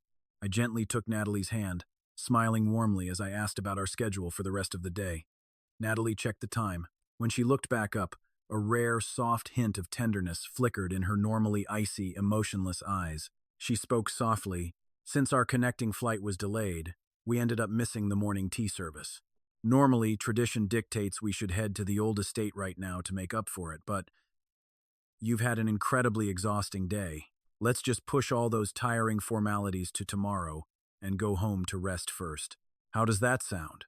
Hearing her sweet words, the elders of the Vance family immediately started grinning and teasing us. "Oh man, marriage really does change a person. Look at you, already spoiling your new husband. Natalie is usually so cold and unapproachable, but who knew she had such a sweet, tender side? Our youngest daughter has finally started a family of her own." Surrounded by the massive family gathering, Elder Vance waved his hand, his face absolutely beaming with pure joy. His loud, booming voice echoed, "Listen, as long as you two respect each other and live a wonderful life together, who cares if we drink that tea today or not?" Logan here woke up at the crack of dawn just to get ready. The poor guy must be completely drained. The rest of you need to back off and stop bothering the newlyweds. "Come on now, wrap it up. Everybody head home." Surrounded by a wave of playful laughter and teasing, Natalie gently squeezed my hand and led me right out of the venue. Watching our two silhouettes fade into the distance, Chloe's tightly clenched knuckles let out an audible, sickening crack. The second the crowd finally cleared out, every single drop of toxic resentment, pure fury, and agonizing pain she had bottled up inside violently exploded. "What the hell is actually going on here?" she screamed. For this massive alliance between the Miller and Vance families, wasn't I supposed to be the one marrying Logan? Her parents, who had just been completely swept up in the joyous celebration, were brutally startled by her crazy, unhinged shout. They glared at their daughter with intense displeasure. "What kind of insane tantrum are you throwing now?" "Look, half a month ago when the Miller family came to visit, his parents and Logan specifically named your aunt as the one he wanted to marry. Your aunt never even brought up your name. What on earth made you think it was your turn to get married?" Right at that moment, Austin, who had shown up late with a whole entourage, walked in just in time to hear this brutal reality check. They all froze, completely stunned, glaring at the large, chaotic group that had just barged into the room, including Austin. Chloe's parents immediately put the pieces together. They guessed exactly why Chloe had skipped out earlier today, and their expressions darkened with pure fury. "This morning, your aunt texted us saying her connecting flight in Macau was delayed," her dad barked, "so we specifically asked you to step up and help pick up the groom. But instead, you just ran off halfway through the day, messing around with this bunch of terrible influences. Do you have absolutely zero respect for this family's wedding? Every single relative, from both the Miller and the Vance families, showed up today except for you. If it hadn't been for his family graciously stepping in to smooth things over, the elders would have absolutely torn you apart. Listen to me very carefully. From now on, Logan is your uncle. You better watch your damn behavior and don't you dare try anything stupid or inappropriate. Because if you cross the line and make your aunt angry, absolutely no one in this family is going to protect you. Bombarded by these relentless, harsh reprimands, all the color drained from Chloe's face, leaving her deathly pale. She never in a million years imagined that one day, the man who chased her would actually become her uncle. Her shoulders began shaking uncontrollably as she squeezed her eyes shut in total, crushing despair. All those past moments, the ones she used to mock and ruthlessly sneer at, started flashing violently before her eyes, scene by heartbreaking scene. She remembered me getting completely drenched like a stray dog outside that bar, yet still standing my ground to tell her the truth. She remembered that slightly undersized, custom wedding ring I designed, the one she had to struggle so hard just to slip on. And that undeniable, nervous excitement I couldn't hide at the family banquet the second I heard her aunt's name. It wasn't until this exact, agonizing moment that it finally clicked for Chloe. It turned out every single bit of it was real. I had never lied to her. She was just so stubbornly obsessed with the past back when she was fervently pursued by me that she completely ignored all the signs that I had changed. From the very day of that engagement, I was already gone. I was no longer the pathetic guy she used to walk all over. But how could the very same person who was practically throwing a temper tantrum just yesterday about wanting an alliance with her? Why did he suddenly act like a completely different person overnight? No, maybe the person hadn't changed at all. Maybe it was just his attitude toward her that died. All those toxic things she did in the past had simply shattered my heart too deeply. And so, I finally decided to walk away and give up on her for good. No, wait, marrying my aunt. This has to be just another twisted tactic of his to play hard to get. Countless desperate, chaotic thoughts aggressively swirled inside Chloe's mind. Her mind was practically snapping in half, and she clawed at her own hair like a woman on the edge of madness. Seeing her totally break down, Austin dragged her into his arms. He wore this look of pure, sickening heartache, whispering endless sweet nothings to calm her down. Chloe's parents were just turning to leave, but the moment they saw this little display, their faces contorted into absolute disgust. A lowly butler's son actually dared to dream he could climb the social ladder right into the Vance family, even though I already knew the truth about Natalie's hidden feelings. But here's the thing. Because Natalie and I had barely spoken 2 words to each other across 2 entire lifetimes, sitting alone in that car together felt suffocatingly awkward. Natalie instantly picked up on my tense mood. Her voice was surprisingly warm as she broke the ice.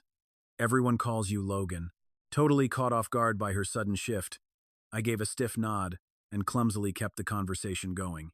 "Yeah, well, my grandparents call me Al. You can call me that too if you want." Right in the middle of saying it, my face burst into flames, flushing beet red.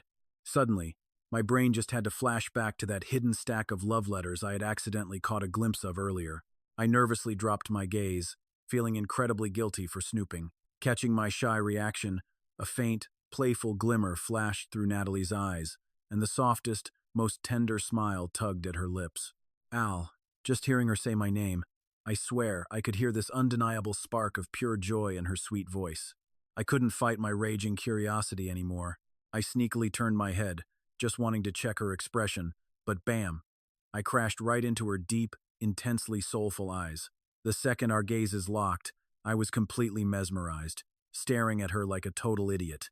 But the very next second, this cold, untouchable CEO dropped a line that utterly shattered my entire perception of her. "Al is really sweet and Logan is quite nice too, but I think husband is still the best fit. After all, that title is strictly one of a kind." The moment those words hit my ears, my heart practically exploded, hammering against my ribs like a wild drum. I had zero clue how to handle that level of flirting. I just let out this pathetic, muffled squeak, frantically tearing my eyes away and staring at the floorboards. Even with the car's AC blasting on full, I felt like I was sitting in an oven, my entire body practically drenched in nervous sweat, and our hands, which were still tightly locked together, were getting ridiculously clammy. Natalie just let out this soft, teasing little chuckle.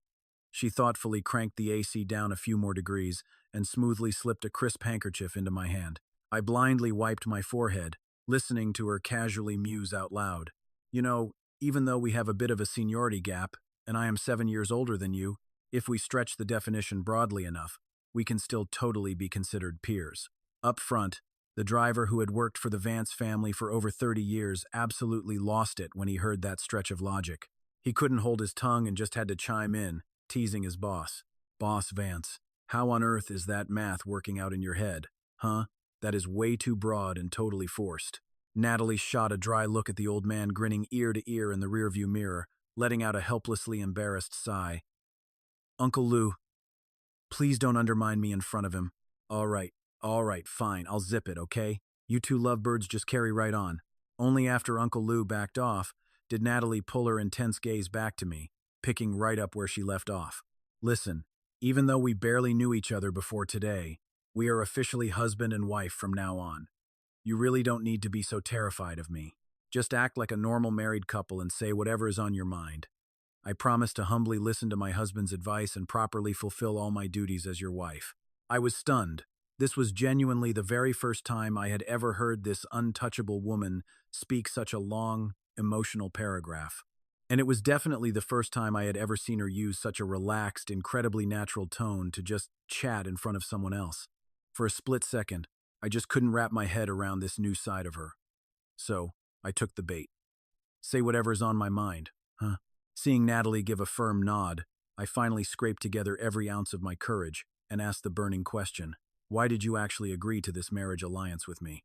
The smile dropped. Natalie totally froze for a few agonizing seconds, but she rapidly pulled her usual cool composure back together, hitting me right back with a sharp counter question. I can definitely answer that for you, but before I do, I need to ask you something first. Out of all the potential targets you could have picked for an alliance, why did you choose me? Oh great, now it was my turn to feel a massive headache coming on. Thank God my brain works fast under pressure. I frantically scrambled and quickly pieced together a few semi-believable excuses. Well, look, I'm the sole heir of the Miller family, and you're the absolute head of the Vance family. A corporate alliance is all about creating the most powerful combination possible, right? Besides, our age gap really isn't that massive anyway. We definitely have enough common ground to hit it off and make this work. So, there's zero need to worry about us clashing after the wedding. Plus, you're just ridiculously outstanding. I figured I might as well shoot my shot and ask for the absolute best option first. And hey, if you actually said yes, wouldn't I be the one walking away with a massive bargain? Natalie saw right through me. It only took 1 second for her to realize I was just spewing pure corporate nonsense, hiding what was truly buried deep in my heart. But she wasn't letting me off the hook that easily. There were some deep, dark secrets she desperately needed to uncover.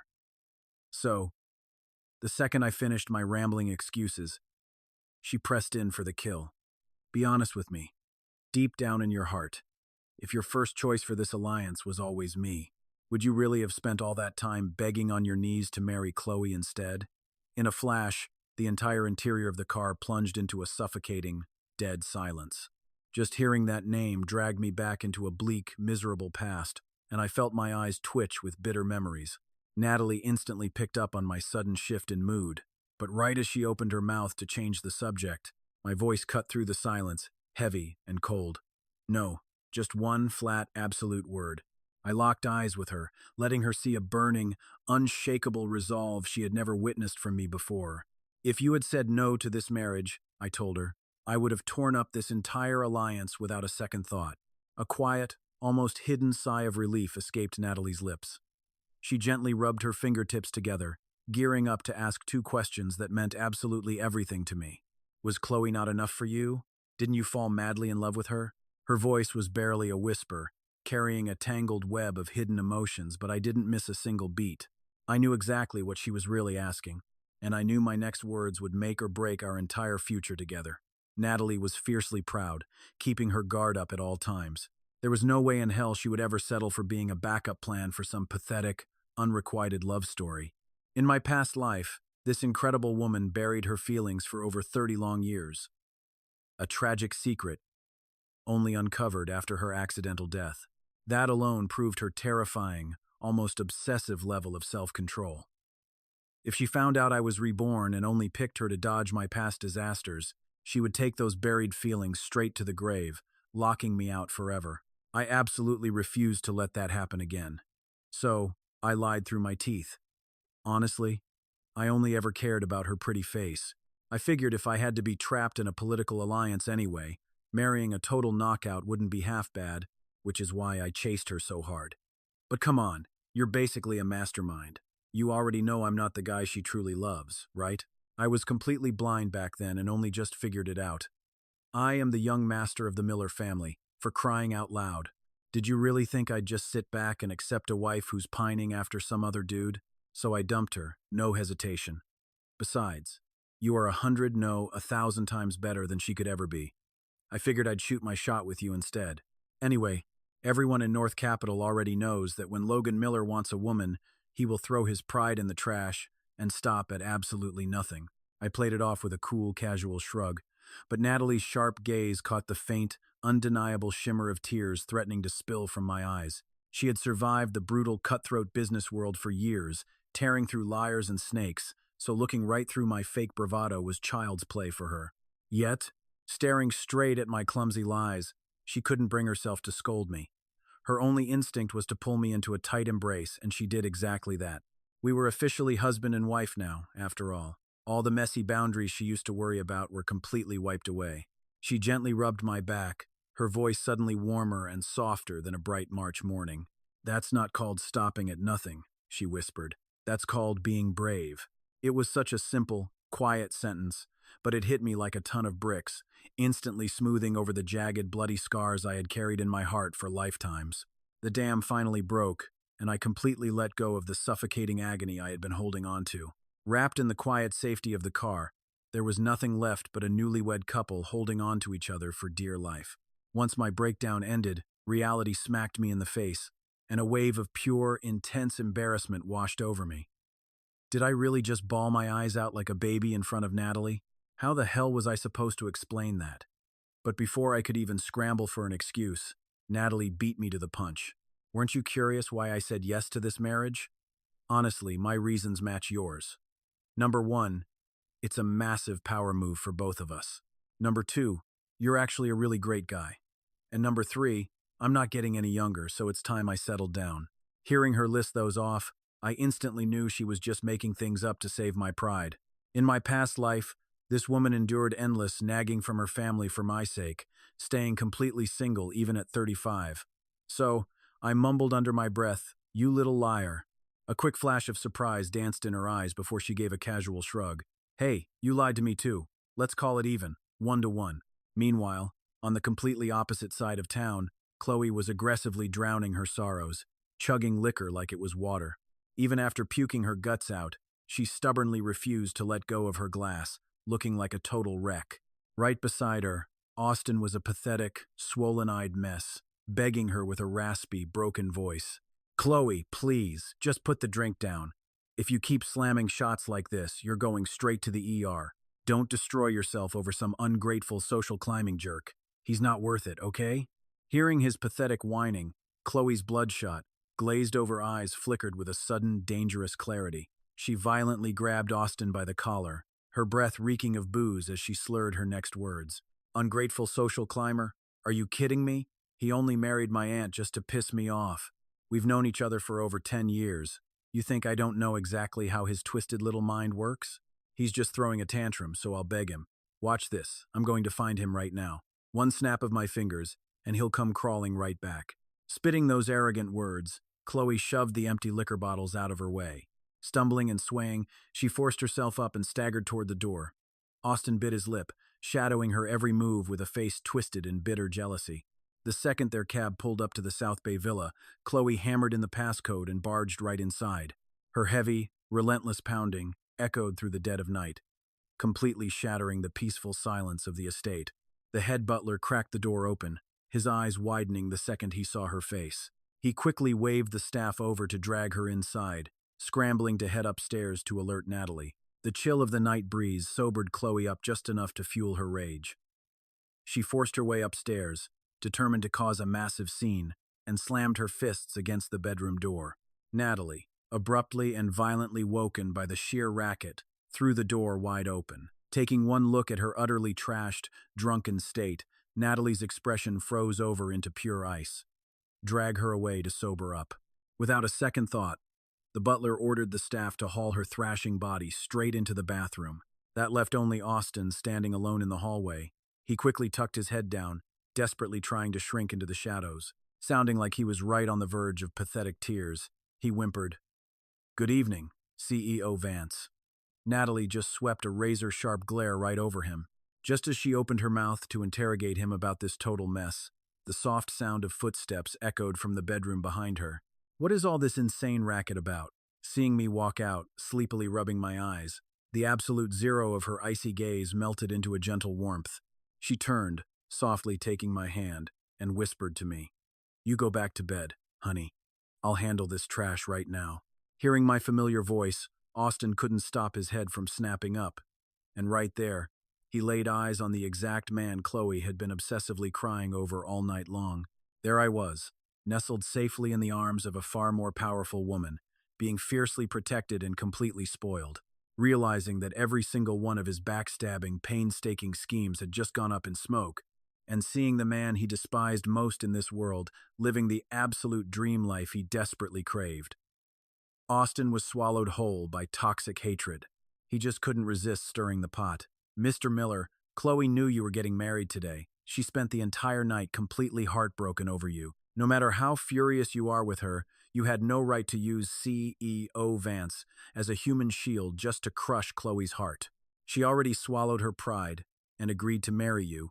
So how could you be so cruel and completely break your word?" I hadn't seen him in a few days, but man, his little talent for manipulative, passive-aggressive gaslighting had seriously leveled up. I just raised an amused eyebrow.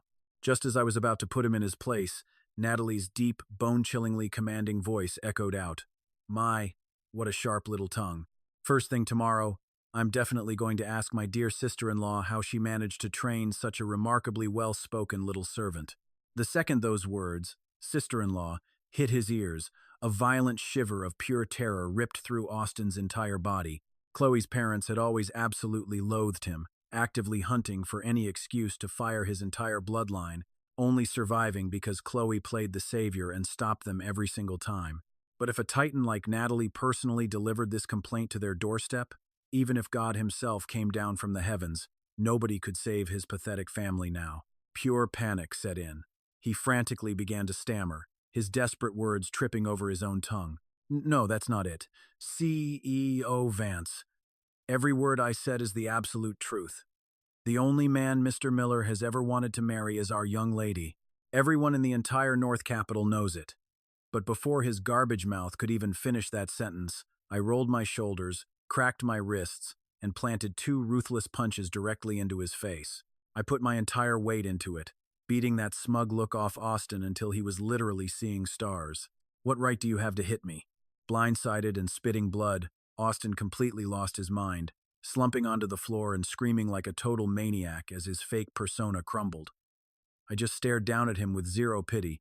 "One punch is for when you drove that car into me last time. The other one? That was just returning the favor. Is that really so hard for your tiny brain to understand?"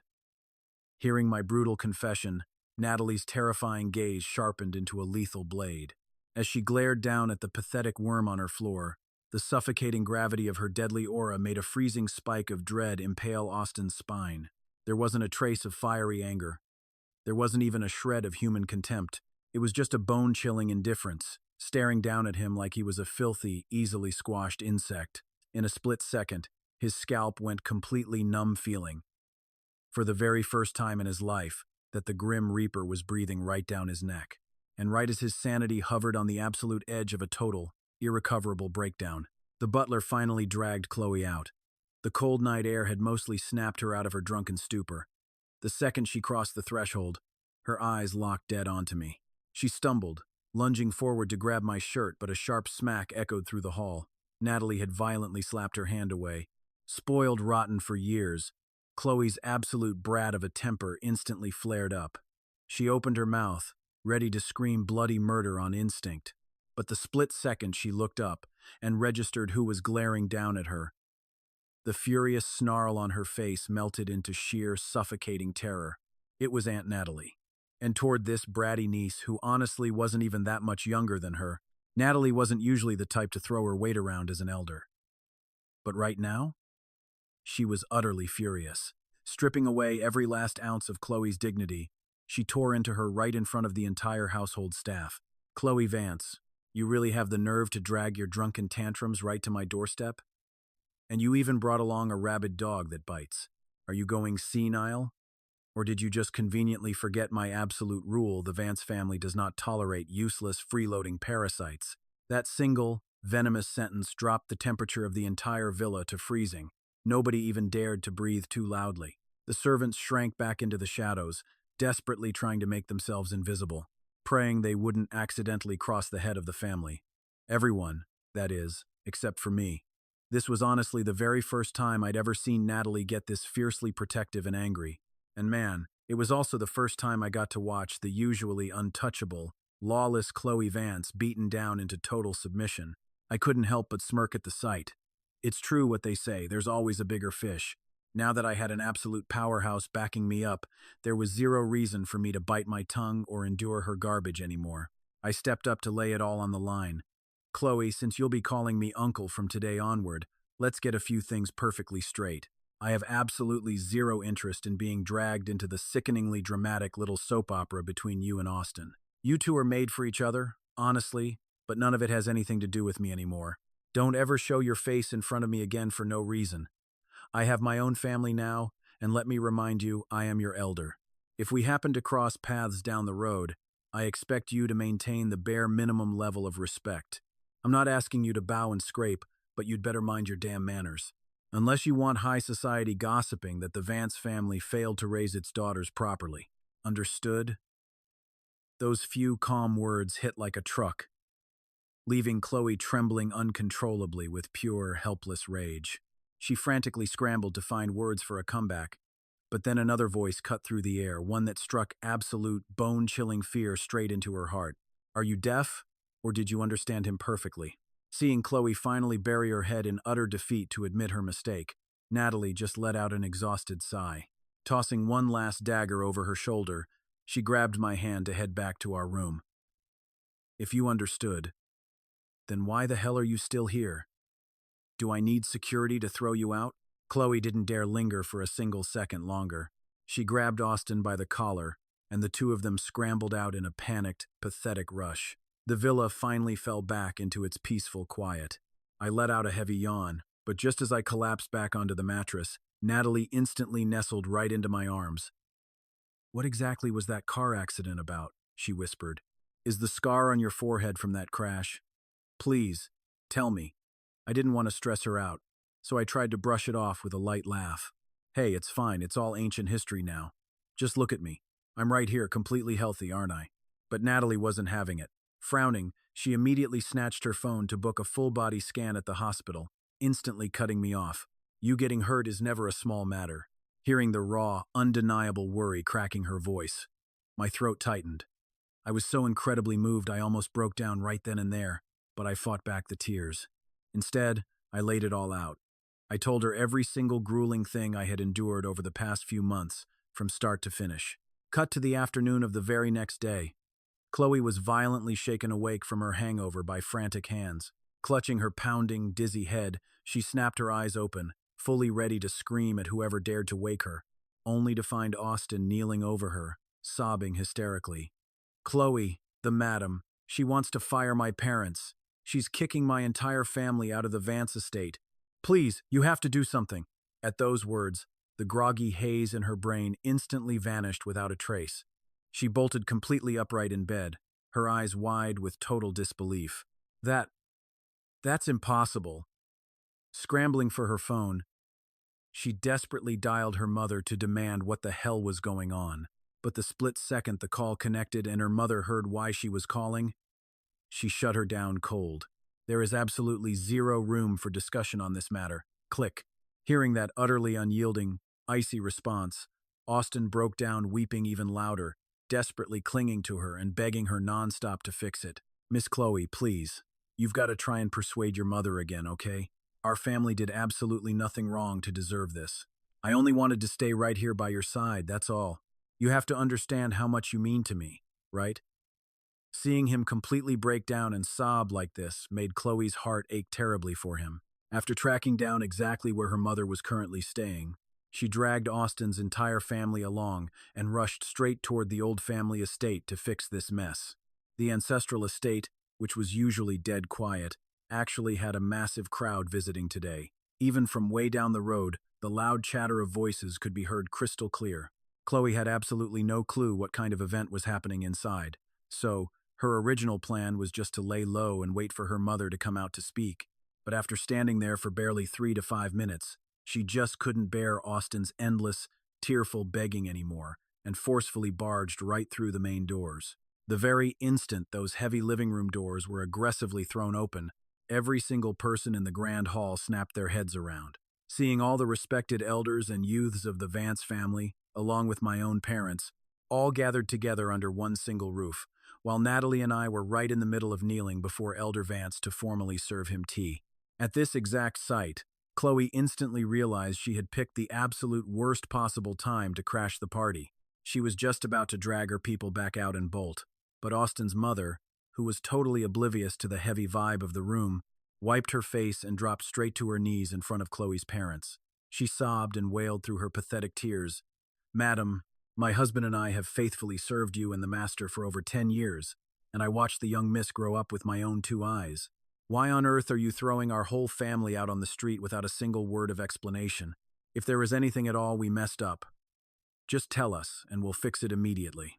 Having her servants stir up such a chaotic, embarrassing scene in front of this massive public gathering made Madame Vance's face turn pitch black with rage. "Enough. Whatever the issue is, we will discuss it when we get back home. This is the ancestral estate. You are completely out of line." But hearing it was the ancestral estate, Austin's mother actually bawled even louder, practically crawling over to kneel right in front of the family elder to air out her grievances. In the blink of an eye, this beautiful traditional tea-serving ceremony completely morphed into a messy daytime talk show of wailing and desperate complaints. The 3 members of the butler's family furiously demanded the elder step in and judge the situation for them. Chloe's parents were practically dizzy from pure, unadulterated anger.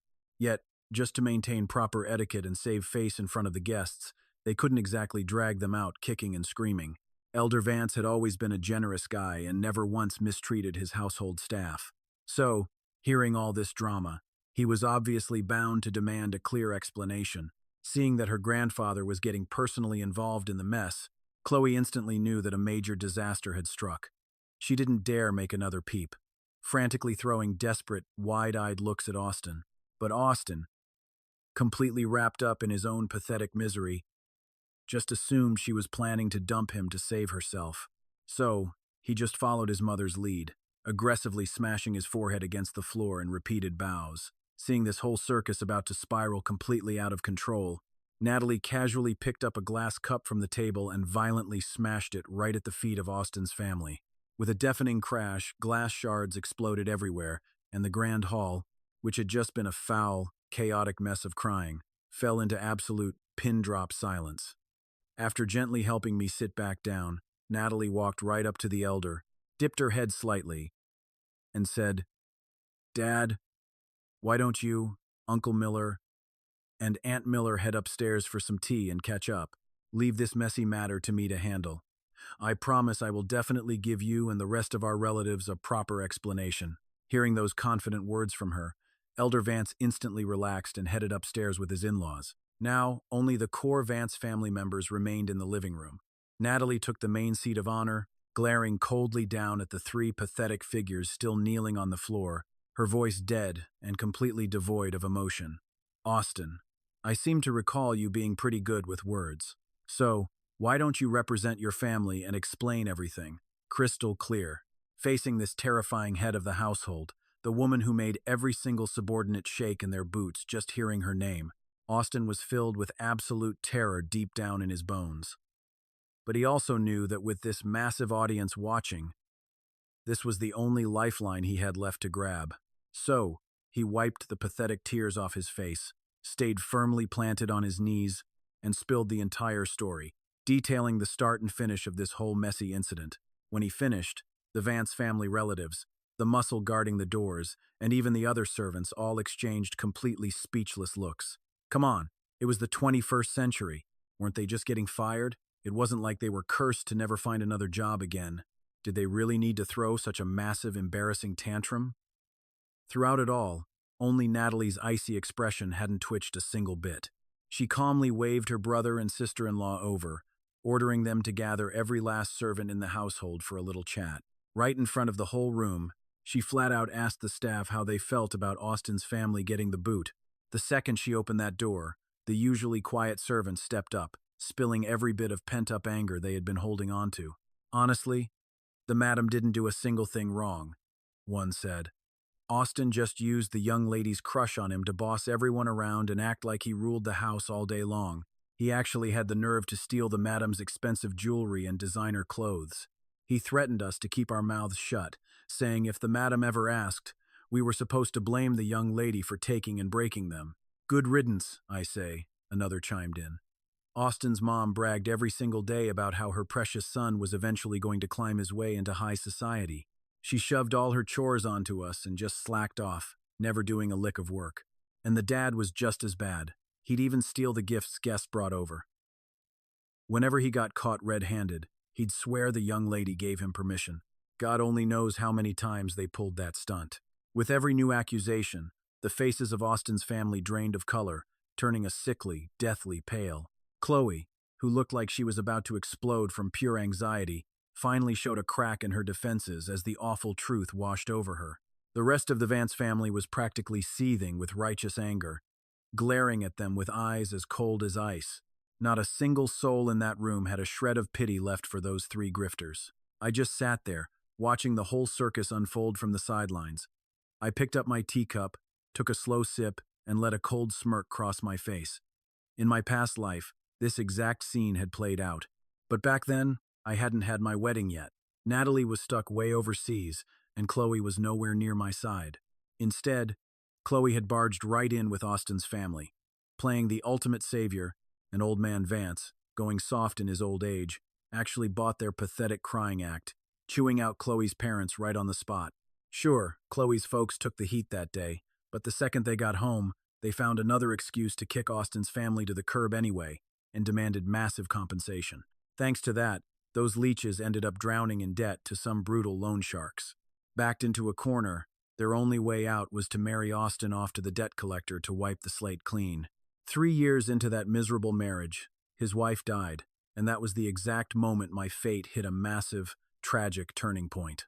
But now that I had hit the reset button and swapped my bride, the entire script had been flipped on its head. Staring at the exact same scenario, but with Natalie calling the shots this time, I just knew everything was going to be radically different.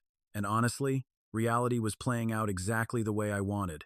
Once Chloe's parents publicly aired out all the dirty laundry, Natalie didn't miss a beat before dropping the hammer. Everyone here has heard the testimonies loud and clear, and we've got the hard evidence to back it up. Brother, sister-in-law, I firmly believe, based on all this, you need to call the cops right now, report it as grand theft to get your property back, and sue them into the ground for damages. What do you think? Her cold words hit them like a bucket of ice water, snapping them back to reality. Panicking, Chloe's parents scrambled, yelling for someone to dial 911 immediately. They knew damn well the astronomical price tag attached to everything that was stolen and trashed. Austin's parents absolutely lost their minds, slamming their foreheads against the floor as they begged and cried for mercy. But Chloe's folks, who had just been utterly humiliated in front of everyone, weren't about to show an ounce of mercy. As the wail of police sirens echoed in the distance, Austin dragged himself on his knees right to Chloe's feet, begging her with a pathetic, trembling voice. But Chloe, after watching this entire disgusting spectacle play out, was completely drained of pity. The way she looked at Austin was cold, totally stripped of the warmth she used to have for him. Since it's come to this, from now on, the rest of the words died right in Chloe's throat. Her eyes blew wide in pure horror as she watched Austin's dad suddenly snap, sprint into the kitchen, grab a knife, and end his own life right then and there. Dad! Just as Austin's hysterical scream died out, his mother, totally consumed by despair, snatched the blade and followed her husband to the grave. Mom! Bright red blood splattered wildly across the pristine marble floor. The security cameras blinked silently, capturing the entire gruesome, bloody nightmare in crystal-clear definition. The cops eventually rolled in, locked down the scene, wrapped up the statements, and geared up to haul Austin and the bodies back to the station. But Chloe clung to Austin like a lifeline, absolutely refusing to let him go under any circumstances. Austin just slumped in her arms like a broken doll, his eyes hollow and dead to the world, completely shattered by the trauma. Deep down, her heart still bled for him, so she geared up to argue with the cops, desperate to buy time until he stopped shaking before saying anything else. But Natalie immediately stepped in, shutting that nonsense down before she could even try. Natalie slid a flash drive of the security footage across the desk to the detective. Her voice was ice-cold and measured, packing an unmistakable tone of absolute authority. "Detective Jiang," she started, without missing a single beat. "This video is crystal clear. It captures the exact moment Austin attempted to murder my husband. I am officially pressing charges. I want a full criminal investigation opened immediately." That woke the scumbag right up. Austin, who'd been playing dumb just seconds before, snapped into reality and started screaming like a cornered rat. "No, it wasn't me! That was just an accident!" The cops already cleared my name for this. Chloe even signed a total liability waiver for me too. You can't pin this on me over a simple mistake. As Austin threw a hysterical tantrum to defend himself, Chloe desperately tried to step up and testify on her precious boyfriend's behalf. But Natalie? Oh, she completely shut that down before Chloe could even blink. "Detective Jiang," Natalie cut in sharply. "My husband and the naive girl who signed that document are nothing more than acquaintances. That so-called waiver holds absolutely zero legal weight. More importantly, my husband, the actual victim, insists on pursuing full legal accountability. Are we crystal clear?" Detective Jiang's expression instantly dropped into deadly serious cop mode. He didn't say another word. He solemnly grabbed the evidence, slapped the cuffs on Austin, and prepared to drag him away. Chloe actually tried to physically block the doorway, but Natalie froze her right in her tracks with one brutal warning. "If you take one single step out that door today, you can kiss the Vance family surname goodbye. The Vance family doesn't harbor criminals, and we sure as hell don't keep room for someone who colludes with an attempted murderer. Besides, let's not forget the fact that you were right there at the scene of the crime. Your signature is plastered all over that fake waiver. You can bet your life the police will be dragging you in for questioning down the line. You'd better pray you tell them the absolute truth. Whether you're just incredibly stupid or an actual accomplice. We'll let the judge figure that out." Chloe's face drained of all color, turning as white as a sheet of paper. She was so completely terrified that she didn't dare squeak out another syllable. Watching her utterly cave in, Austin realized his human shield was gone. His last tiny shred of hope just went up in smoke. Absolute desperation kicked in. Using every last ounce of strength he had left, the scumbag violently wrenched himself out of the detective's grip, lunged straight at Chloe, and clocked her right in the face with a brutal, heavy punch. His voice cracked with sheer, toxic despair. "Chloe Vance! You useless, gutless, cold-blooded bitch! I can't believe I actually wasted my time on such a pathetic woman. I completely misjudged you. No wonder Logan Miller looked down on you in absolute disgust. You completely deserve to be dumped by him, and you absolutely deserve to be milked dry by me." "Ha! You want the brutal truth? I never gave a damn about you. Not even for a single second. Every sweet thing I ever whispered in your ear was total garbage. I just played you to trick you into transferring money to me and buying me designer gifts. That was it. You were just a walking bank account, and that was the only bit of value you ever had to me. Take away your cash and your pretty face, and you're nothing but completely useless trash." Austin spat. Watching this pathetic scene, I couldn't help but reflect on my own past. If I hadn't been given a second chance at life, I might not have known to stay far away from Chloe from the very start. Luckily for me, the heavens actually granted me that exact opportunity to start my life over. This time around, I finally grabbed onto my own real happiness. Honestly, I'd rather marry a lowly servant girl than ever spare a toxic woman like you another glance. Meanwhile, back in reality, the last trace of hesitation and pity in Chloe's eyes turned freezing cold with every vicious word Austin had just spat at her. For the very first time, It finally hit her. The guy she had loved for so many years and fiercely protected for so long, he was actually nothing more than a blood-sucking, vile creature. With a sudden burst of pure rage, she violently shoved Austin away from her. Her voice trembled with an unbearable, suppressed mix of agony and fury. "Get the hell out!" she screamed. The cops immediately dragged the kicking and struggling scumbag away from the old Vance family estate. The second that heavy front door slammed shut, it was like someone pulled the plug on Chloe.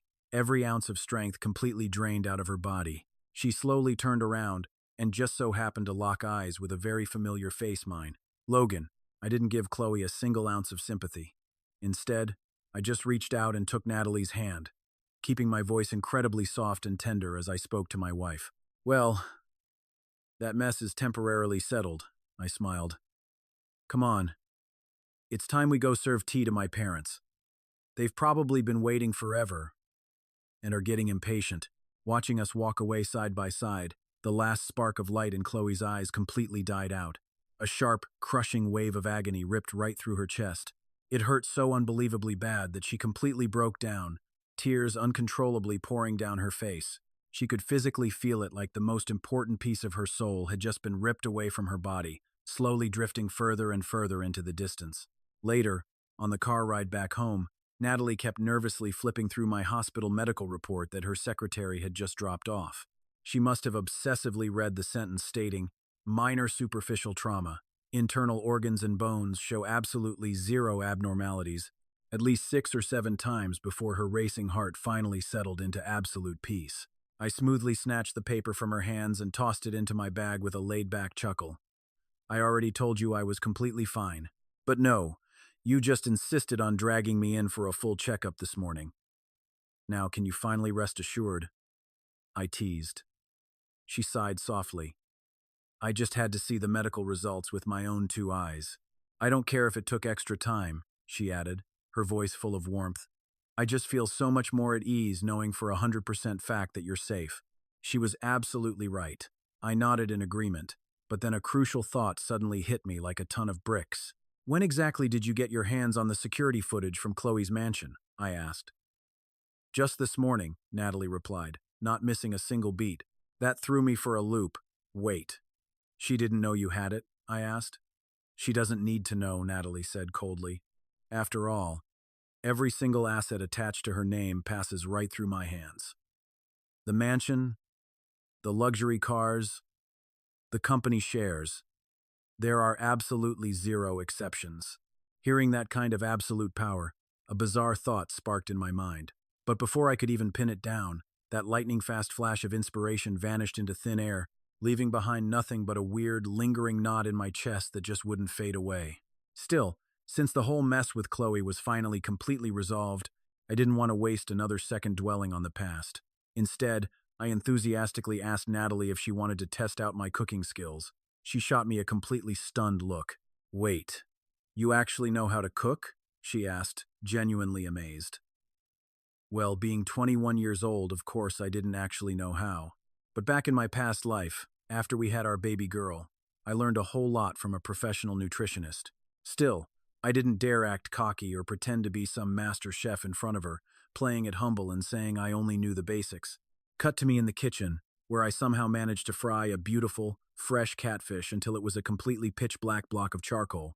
As thick, dark smoke started billowing out of the room, my cocky grin instantly melted into total soul-crushing embarrassment.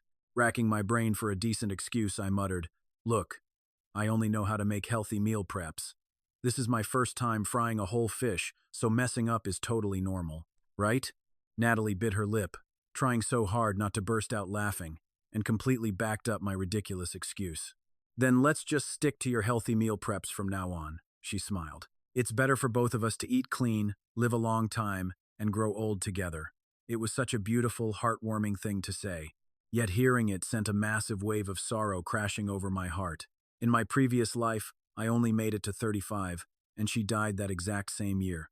Even if you added our ages together, we didn't even make it to 100 years old. Now, in this second chance at life, our fates might be totally rewritten, but heaven only knows what kind of crazy hurdles are still waiting for us in the dark. Catching that painful, distant look in my eyes, Natalie easily guessed that my mind had wandered somewhere dark. She quickly changed the subject. But hey, if you don't even know how to cook fish, why on earth did you suddenly want to try? That one simple question completely choked me up. I stammered, scrambling for words, totally unable to give her a straight answer.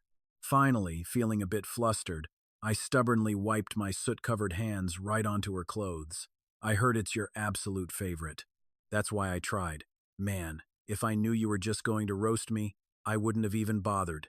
Natalie gently coaxed me, carefully wiping the grease off my hands. Even if my husband burns it to a crisp, I'd still love every bite.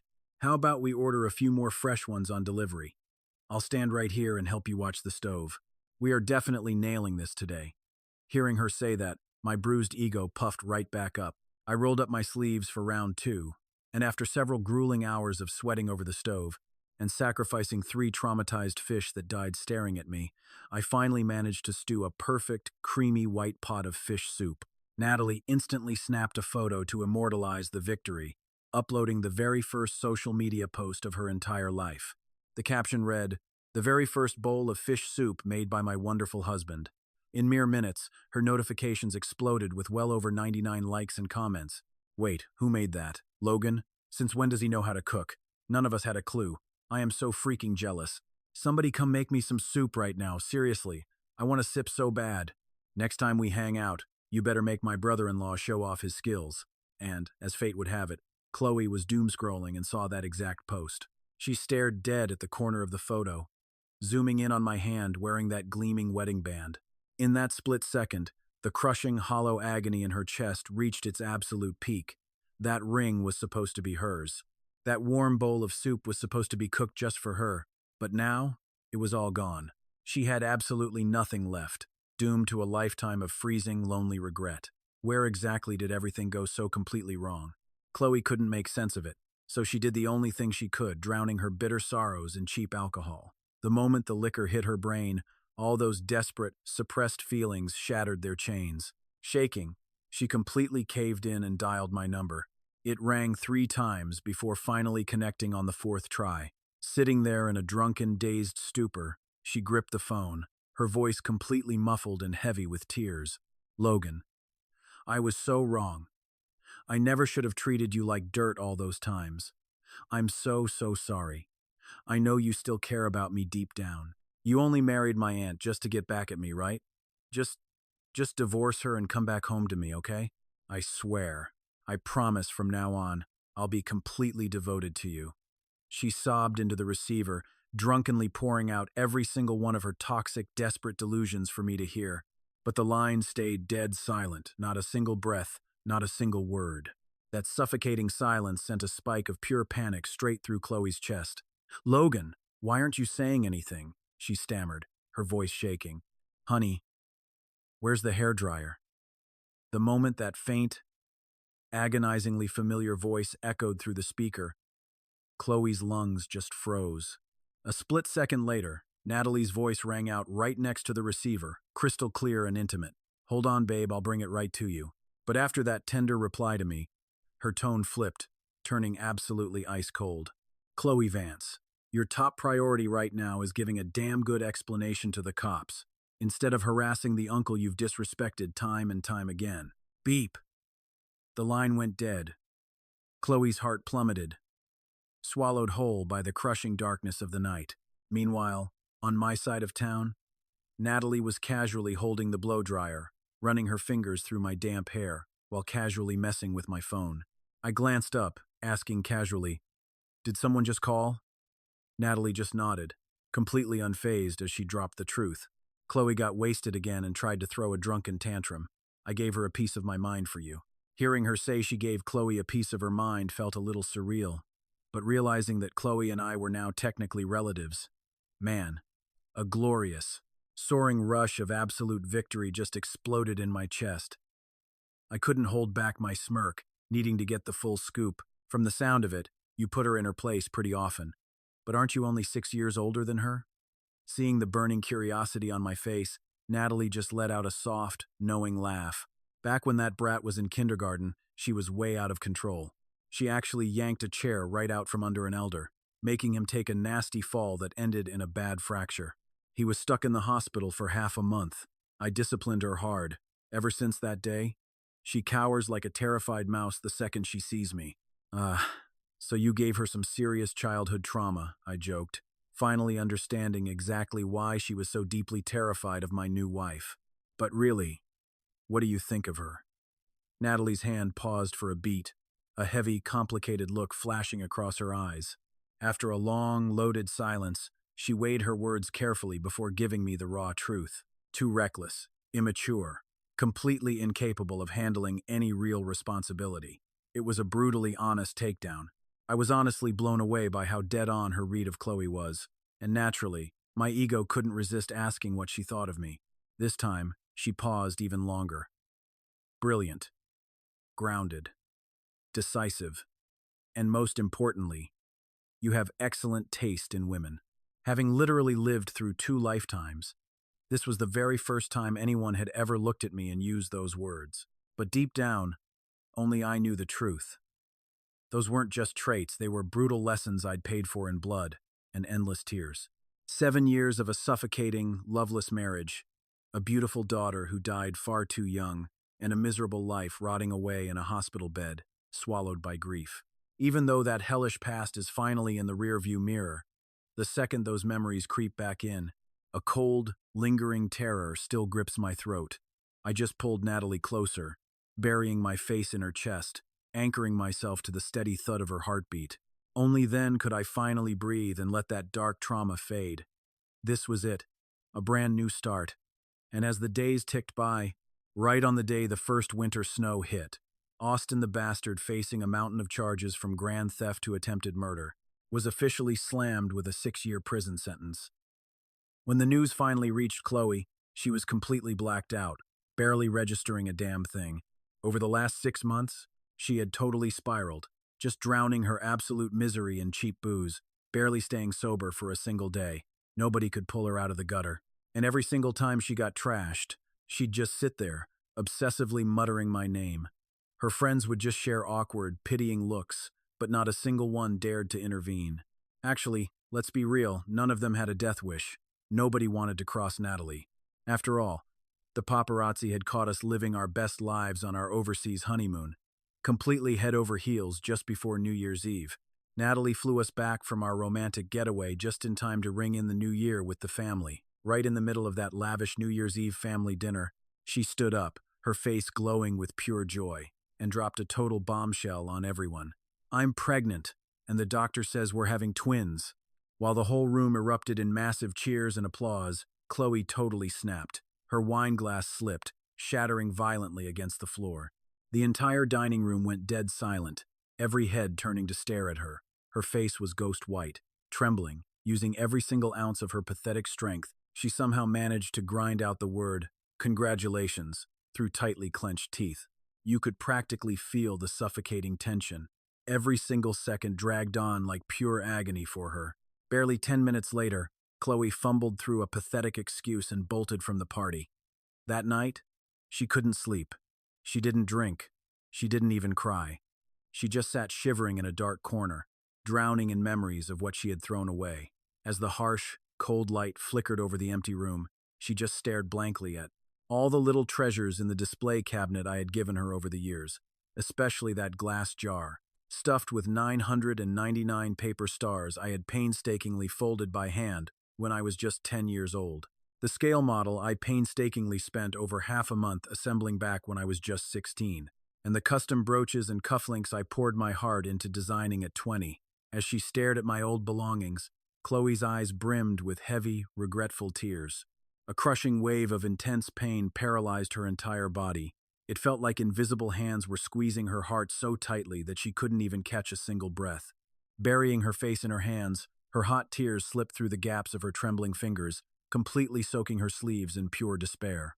Right then and there, it finally hit her like a ton of bricks. She was learning the hard way that you only truly cherish what you have once it's gone forever. Meanwhile, my life was moving forward.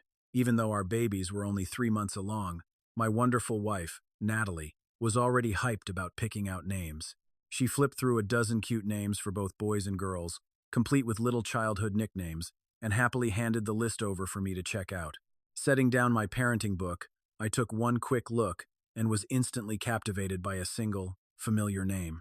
I picked up that slip of paper, staring intensely at the name Dream Vance written on it.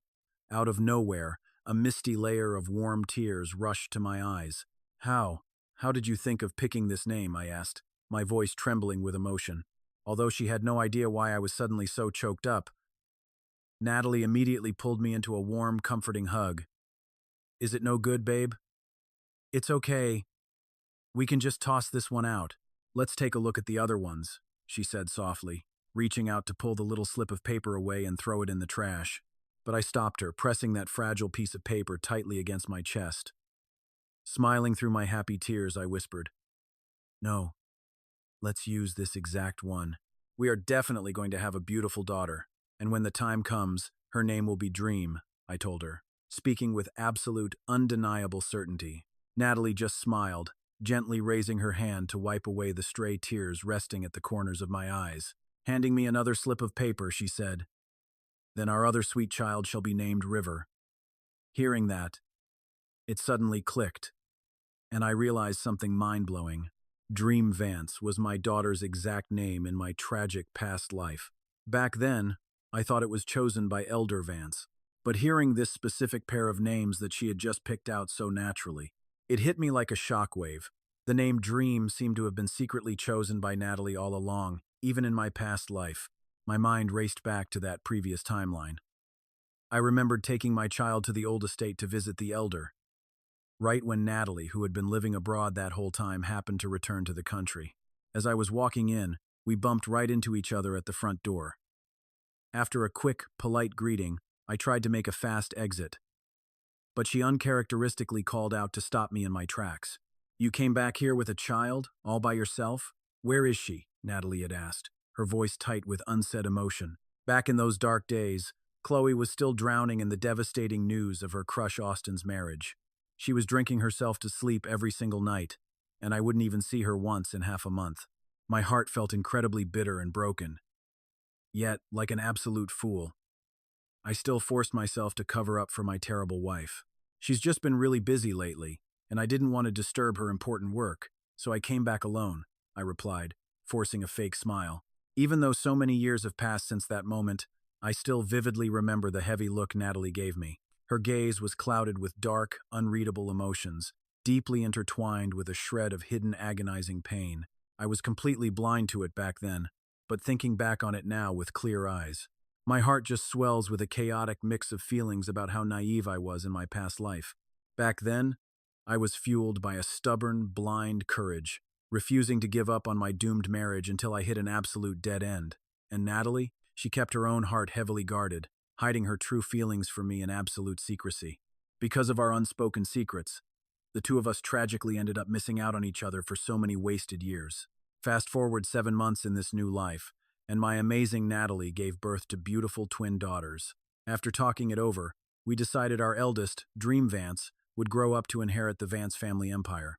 Meanwhile, our fiercely loved younger daughter, River Miller, would one day take over the Miller family business. Everything was finally falling into perfect place. During the long months of Natalie's pregnancy, while I stayed right by her side to keep her company, I also worked tirelessly to clear out her entire workload for the upcoming 6 months. Thanks to that, after our sweet babies were born, Natalie had plenty of stress-free time to help raise them. Teamed up with the loving support of my mother, Natalie got to thoroughly enjoy a relaxing, well-deserved maternity leave. Once she completely finished her first month of postpartum recovery, the two of us proudly headed back to the old estate, holding our precious children in our arms. The elder was absolutely over the moon with joy.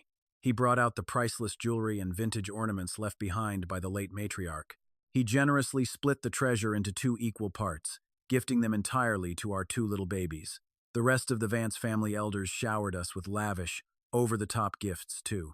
To top it off, Chloe's own mother and father actually transferred the ownership of a massive private amusement park under their name, declaring it a grand welcoming gift for their new granddaughters. That instantly caught my attention, because I distinctly remembered that this specific amusement park used to be under Chloe's name. Feeling a sudden shift in the room, I subconsciously cast a glance over in Chloe's direction, only to be completely stunned by what I saw. After not seeing her for just a few short months, she had become so insanely haggard and broken down that she was practically unrecognizable. It was a pathetic sight. Perhaps sensing my intense gaze, Chloe slowly raised her head. Her bloodshot, tear-stained eyes flickered with raw regret for a few seconds before she guiltily shifted her gaze away once more. Natalie quietly followed my line of sight to look over at her ruined sister, her brow knitting together in a slight, disapproving frown. In all the wonderful years since she married me, my wife rarely ever bothered to inquire about Chloe's messy life, though she would occasionally hear the juicy rumors floating around. Even though Natalie absolutely despised her spoiled princess act, Chloe was still her older brother's flesh and blood, after all. On top of that, Natalie was the absolute head of the Vance family. Emotionally and logically, there was no way she could just stand by and let her niece completely destroy herself. So, the second the family banquet wrapped up, Natalie summoned her straight into the study. Nobody had a clue what was actually said behind those closed doors. But when Chloe finally walked out, the color had returned to her face, and that dead look in her eyes was totally gone. Seeing her finally snap back to reality, the crushing weight was instantly lifted from the elders' and Chloe's parents' shoulders. On the car ride back home, my curiosity was just eating me alive.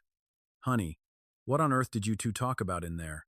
Natalie gently tucked the soft little blanket around the sleeping kids, then tenderly wrapped her hand around mine. "I handed her the Jinswan project," she said. Catching the absolute utter confusion plastered across my face, she patiently broke it down for me. The only reason she's drowning her sorrows in alcohol all day is because she's lived a life of pure luxury for way too long. She got too deeply tangled up in some toxic romance and just couldn't claw her way out. Giving her a massive project and keeping her grinding away means she simply won't have a single second to let her thoughts spiral, preventing her from drinking herself into an early grave and giving her parents a heart attack. Winter melted into spring, year after year. Our two little girls grew up in a blink, going from adorable babbling to clearly shouting out for mommy and daddy. Ever since we tied the knot, Natalie, who used to be known as an absolute, ruthless workaholic, flipped the script. She started living a strict 9-to-5 life, making it an ironclad rule to leave the office exactly on time, every single day. Her absolute number one priority after clocking out was following my exact instructions. She would swing by to buy all sorts of sweet treats and toys, always making sure to grab a fresh bouquet of flowers for me on the way home. Before she even turned the doorknob, our two little tornadoes would hear her footsteps, swarming her and screaming for mommy and daddy at the top of their lungs. The terrifying female CEO, who was an absolute predator in the corporate world, melted into total helplessness against the relentless twin assault of our daughters. One second she was pushing the older sister on the swings, and the absolute next second she was dragged off to play toy trains with the younger one. She literally couldn't catch her breath for a single second.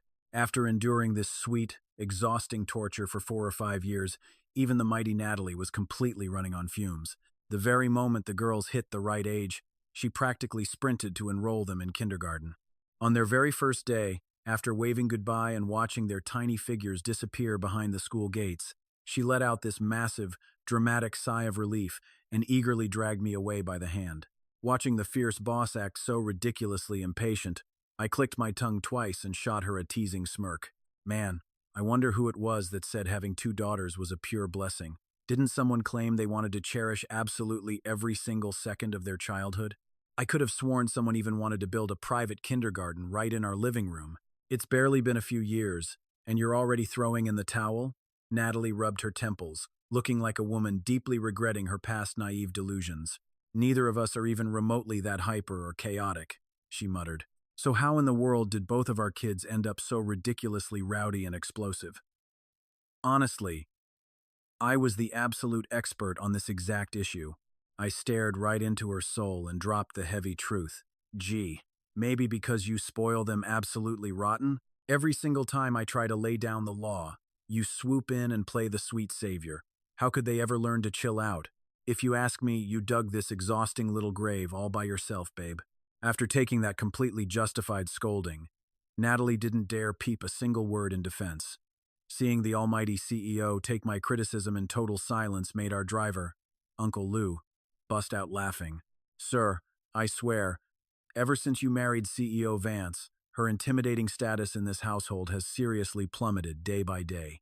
Who on earth would have believed that the Ice Queen who used to strike fear into everyone's hearts would turn into such a giant softie for her family? Natalie just shook her head, her face completely masked in absolute defeat, knowing she didn't have a single leg to stand on. I flashed a massive, triumphant grin and said, "Uncle Lou, don't let her stressed out, grumpy little face fool you right now. Deep down, she is absolutely eating this up." Uncle Lou chuckled. "Well, sir, there's actually a lot you don't even know. The corporate staff practically worship the ground you walk on now. They say that ever since CEO Vance settled down, she finally grasped the true value of a healthy work-life balance. Because of you, mandatory overtime is totally dead. The whole office follows her lead and sprints for the doors the very second the clock hits 5. So hey, since that's the case, Uncle Lou, why don't you pull this car over to the side of the road and get off work yourself?" Since the real boss of the house had spoken, Uncle Lou didn't waste a single second arguing or lingering around. He swiftly pulled the car over, parked it perfectly, and happily tossed the keys right over. Slipping into the driver's seat, Natalie punched a mystery address into the GPS, and we sped off. I had no idea what kind of crazy stunt she was trying to pull this time around. I asked her straight up, "What exactly are we doing at Mount Yanan?" "Going on a date, obviously," she said. "The weather is absolutely gorgeous, and I heard a brand new hot spring village just opened up out there. It'll be so nice to just chill and check out the autumn leaves." I was honestly just planning to head home and catch up on some desperately needed sleep. So, naturally, I tried to shoot down this little surprise trip of hers, but Natalie just softened her voice and started working her magic on me. "Babe, come on. How long has it actually been since just the two of us got to spend some real quality time together? Hubby, please, this is such a rare chance for us." Knowing I could never win an argument against her, I just gave in. Later, after a ridiculously comfortable soak in the hot springs, we sat cuddled up together right in front of the massive floor-to-ceiling window, just staring out at the lush green mountains and those brilliant, fiery red leaves. Natalie gently adjusted the bath towel draped over my shoulders. Her movements were so patient, so incredibly meticulous, staring into those warm, tender eyes so close to mine. This sudden, overwhelming wave of surrealism just completely washed over me. Could a life this deeply affectionate, this harmonious, this unbelievably beautiful, actually exist in my reality? Catching me staring, Natalie playfully tapped my nose. "What's wrong with you? What are you zoning out about this time?" I stayed quiet for a long moment before finally asking her the one question on my mind. "Hey, back then, if I hadn't married you, or, I guess, if I had never married into the Vance family at all, would you have ended up marrying somebody else?" "No," she answered with such immediate, absolute certainty that it completely caught me off guard. "Wait, why not?" Natalie just wrapped her arm around my shoulder and leaned back into the chair, her deep, soulful eyes gazing way off into the distance. "Honestly, if it wasn't a marriage alliance with you, I never would have even entertained the thought of getting married in the first place." I knew for a fact she was telling the truth, but I also knew she was definitely holding something back. Like, in that very first sentence, she totally skipped over the words, "with anyone else," right in the middle of it. Aside from me, she would never marry a single other soul. I had already learned that exact answer back in my past life, so I believed her without a shadow of a doubt. And yet, in this current life, even though we've been happily married for all these years, and our kids are already growing up so fast, she still keeps her massive secret crush on me locked away with absolutely flawless secrecy. I really couldn't help but admire that insane level of sheer self-control. Fast forward to the day of our two kids' 6th birthday. The elder of the family had planned to throw a massive birthday banquet just for them. I specifically took 2 days off from the school, and our little family of 4 headed over to the old family estate a full day in advance. But with the banquet literally right on the verge of kicking off, the giant castle cake we ordered days ago still hadn't shown up. Natalie wanted to drive down to the bakery to figure out what was going on, but I flat out refused to let her step a single foot outside that door, insisting that we just have the staff bake 2 quick, temporary cakes instead. Deep down, though, I knew the kids had been hyping up this castle cake for a really long time, and I absolutely hated the thought of letting them down. Even the elder, who totally doted on his great-granddaughters, chimed in, telling Natalie to just go and hurry right back. Yet, I still stubbornly refused to budge. Natalie originally tried to talk some sense into me, But the second she caught sight of my slightly trembling hands and the sheer, unfiltered panic buried deep in my eyes, her heart completely melted. She slowly set down the car keys. "Hey, it's a perfectly happy birthday. What's gotten into you? If you really don't want me to go, then I just won't go. Come on, cheer up for me, okay?" Only then did my racing heart finally start to calm down. But I still refused to let go of her hand, because I remembered with absolute, terrifying clarity that in my past life, Natalie had died in a brutal, fatal car crash on this exact day, our kid's 6th birthday. In this second chance at life, even though the trajectory of our entire story had changed, I sure as hell wasn't going to leave a single thing up to chance.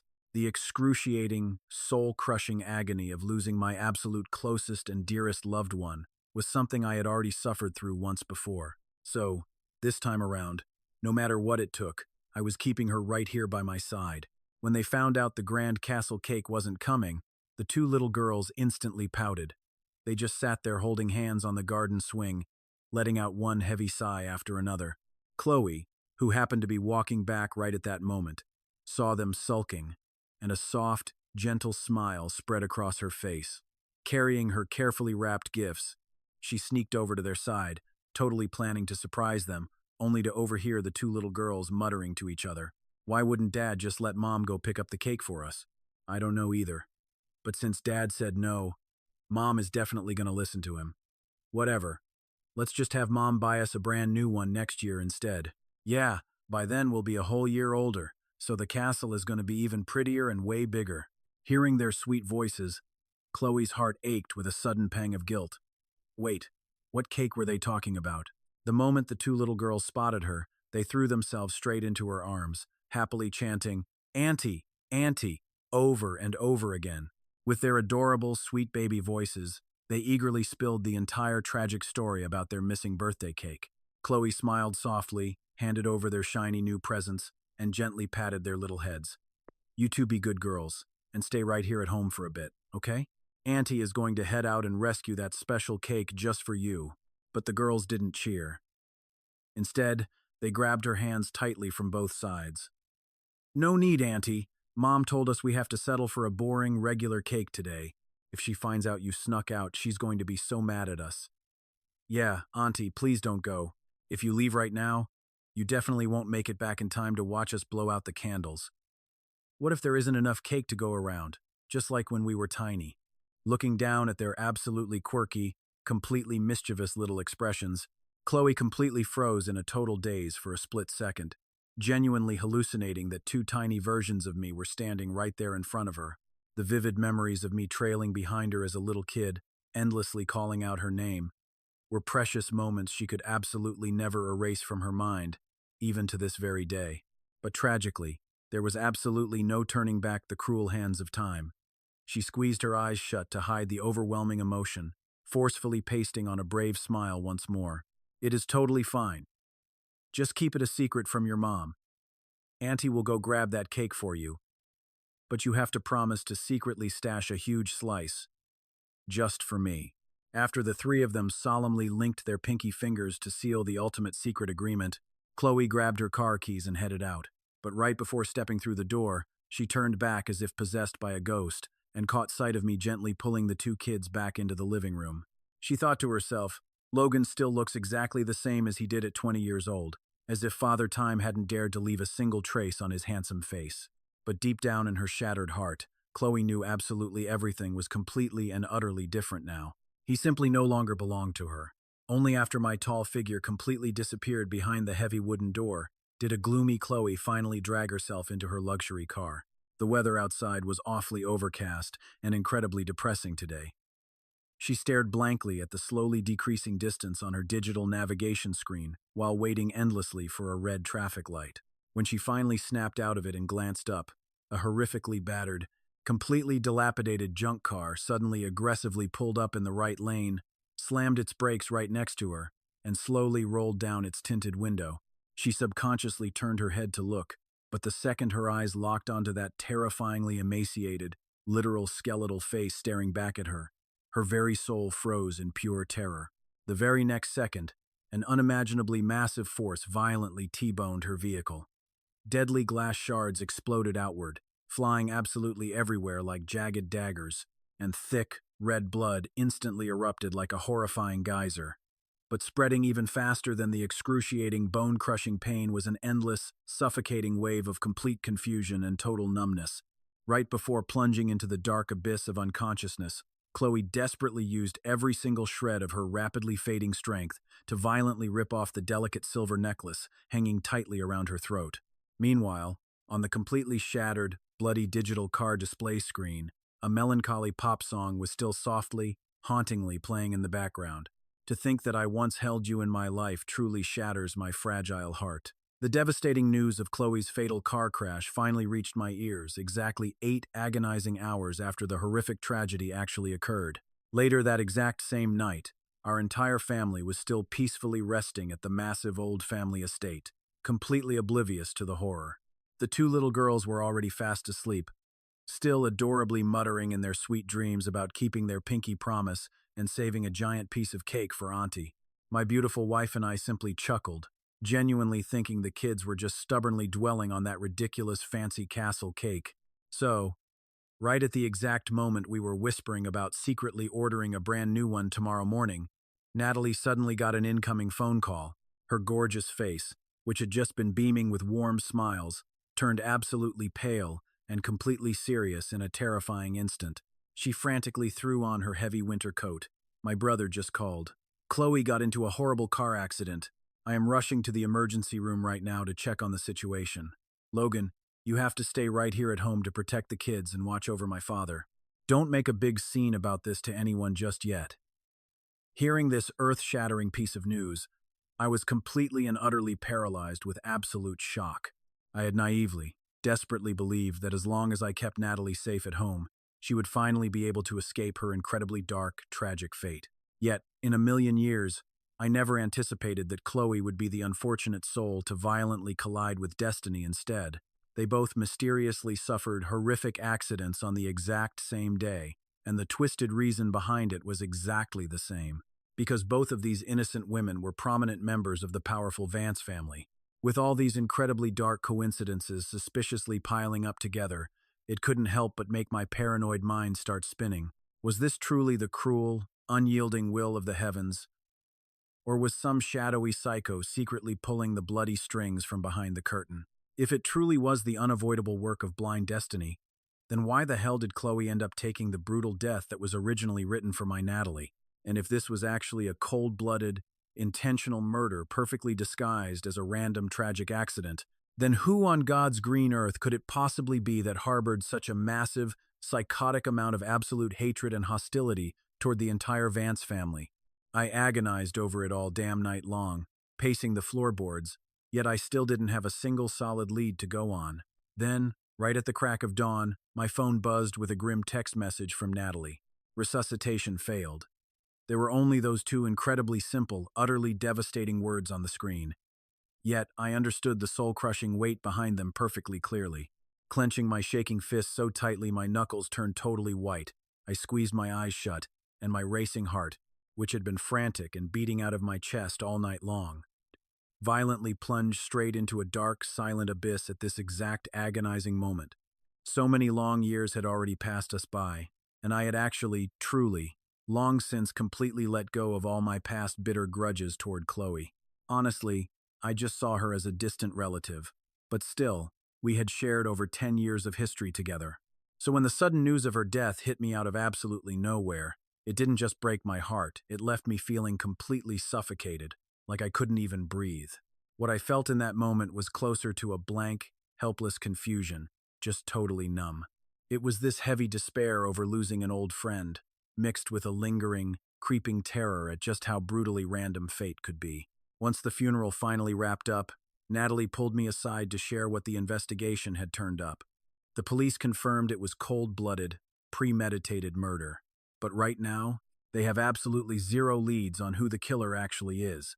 That car didn't even have a license plate, and the detective figures it was likely swiped straight out of some random scrapyard. The whole case is still wide open and under active investigation. From the exact second the crash happened, right up until the doctors finally called the time of death. Chloe was tightly clutching a necklace in her hand. They still don't know if the killer dropped it, or if it held some kind of deep, hidden meaning for her. Hearing that made me frown. Wait, a necklace? What kind of necklace? I asked.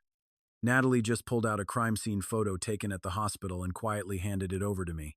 It only took one single glance. I instantly recognized that blood-stained piece of jewelry. It was the coming-of-age gift Chloe had tried to give me the day before my wedding to Natalie. I had ripped it right off and handed it straight back to her. I never in a million years imagined that after all this time, she would actually still be holding on to it.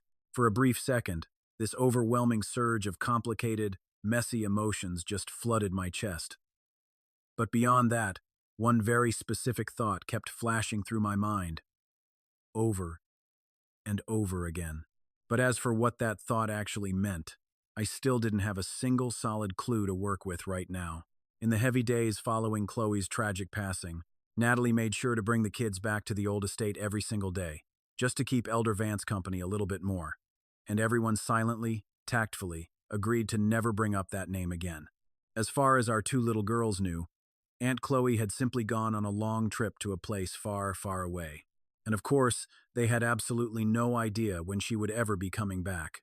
Every single time Natalie brought a cake home, those sweet kids would always save a slice and leave it right there in the fridge for her. But as time marched on, it slowly washed away that suffocating cloud of grief hanging over our household. As our two little girls grew older, they got more and more mischievous. They would literally turn the entire house completely upside down the very second we took our eyes off them. Right as I was waking up from a lazy afternoon nap, I caught the two of them acting super sneaky, huddled up in a corner and frantically rummaging through something. Just as I was getting ready to sneak over and jump scare them, they suddenly came running right at me, excitedly waving a few crumpled pieces of paper in the air. "Daddy, who is Al?" I completely froze for a second. It was only then that I noticed the stuff they were waving around looked incredibly familiar. They were the secret love letters Natalie had hidden away. For the past 7 years of our marriage, I had practically torn the entire bedroom apart, looking for them, and found absolutely nothing. Yet somehow, they actually ended up getting dug up by these two little troublemakers. Honestly, I found the whole thing pretty damn hilarious. I carefully tucked the letters safely inside a little box, and then leaned in to whisper a secret plan right into their ears. The exact second Natalie walked through the front door, the girls excitedly swarmed her, completely blocking her path. "Mommy, who is Al? Why did you write so many letters to him?" Glancing down at the papers in their tiny hands, Natalie's eyelid violently twitched. Just as she reached out in a panic to snatch them back, she heard me fake a loud cough, and she immediately pulled her hand away. I was casually leaning right against the second-floor railing, watching the whole show. My eyes were curved up in this huge, beaming smile, looking exactly like a smug, cunning little fox who had just won the jackpot. Taking one single look at my ridiculously smug expression, she instantly knew.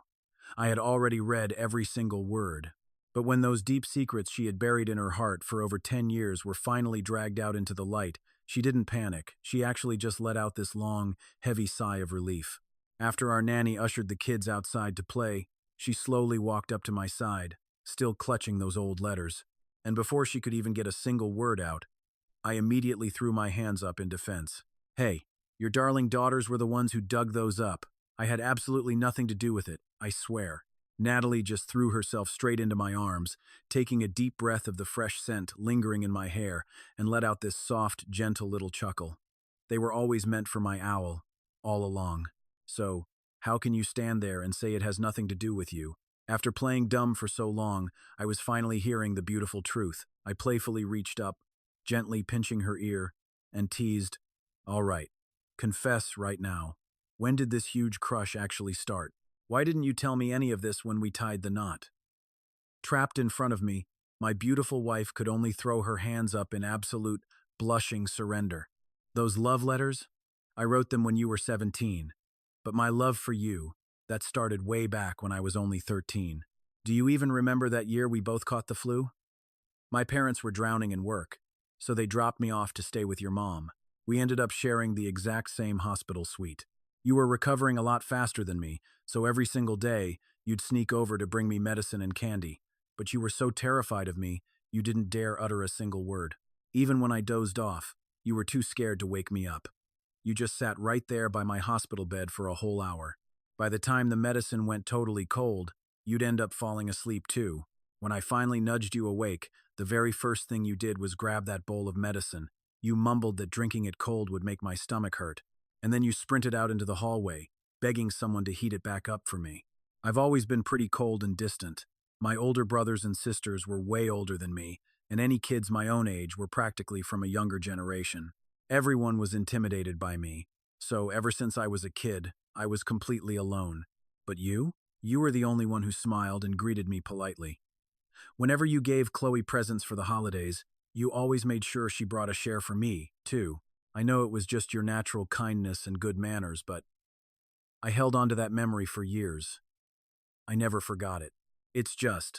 I was so sure the person you loved wasn't me. Plus, I was so much older than you, so I buried all those feelings deep down inside my heart. Thank God I finally have the chance to tell you all this now. Way too much time had passed. Hearing Natalie confess all these things. Honestly, my own memories of that time were totally a blur. But watching her talk about our past, looking into those eyes that were shining as bright as a sky full of stars, I just couldn't hold back my tears anymore. All this time, I thought I was hopelessly trying to pluck the stars from someone else's eyes. I never realized. I was the morning star that had lit up her entire life. I buried my face in her shirt, wiping my tears as I sobbed uncontrollably. So wait, every single Christmas, the Santa Claus leaving gifts outside my bedroom window. That was you? Yeah, it was me. I couldn't believe it. And the suit I wore on my 18th birthday? You sent that too? Mixed in with the gifts from Chloe's parents? She laughed softly. Wow, you even figured that out. Tell me, the day you found out I wanted an arranged marriage with you, were you so thrilled you totally lost your mind? I was so happy. I literally couldn't tell up from down. Suddenly, the memory shifted. The winter wind was freezing, biting right through my skin. I stood completely alone on an empty rooftop, my mind entirely blank. I had no clue how I got up there, let alone why. In the blink of an eye, I was staring dead at the three people I hated most in this world. Austin was tightly gripping a little girl's hand, marching right up to me with that sickeningly arrogant smirk. "Where is your precious daughter? Where is your precious daughter?" His taunting voice echoed in my head, spiraling into an endless, agonizing nightmare. Panic seized my chest. I was absolutely terrified and completely lost. I frantically spun around, desperately searching for any trace of my little girl, but the rooftop was dead empty.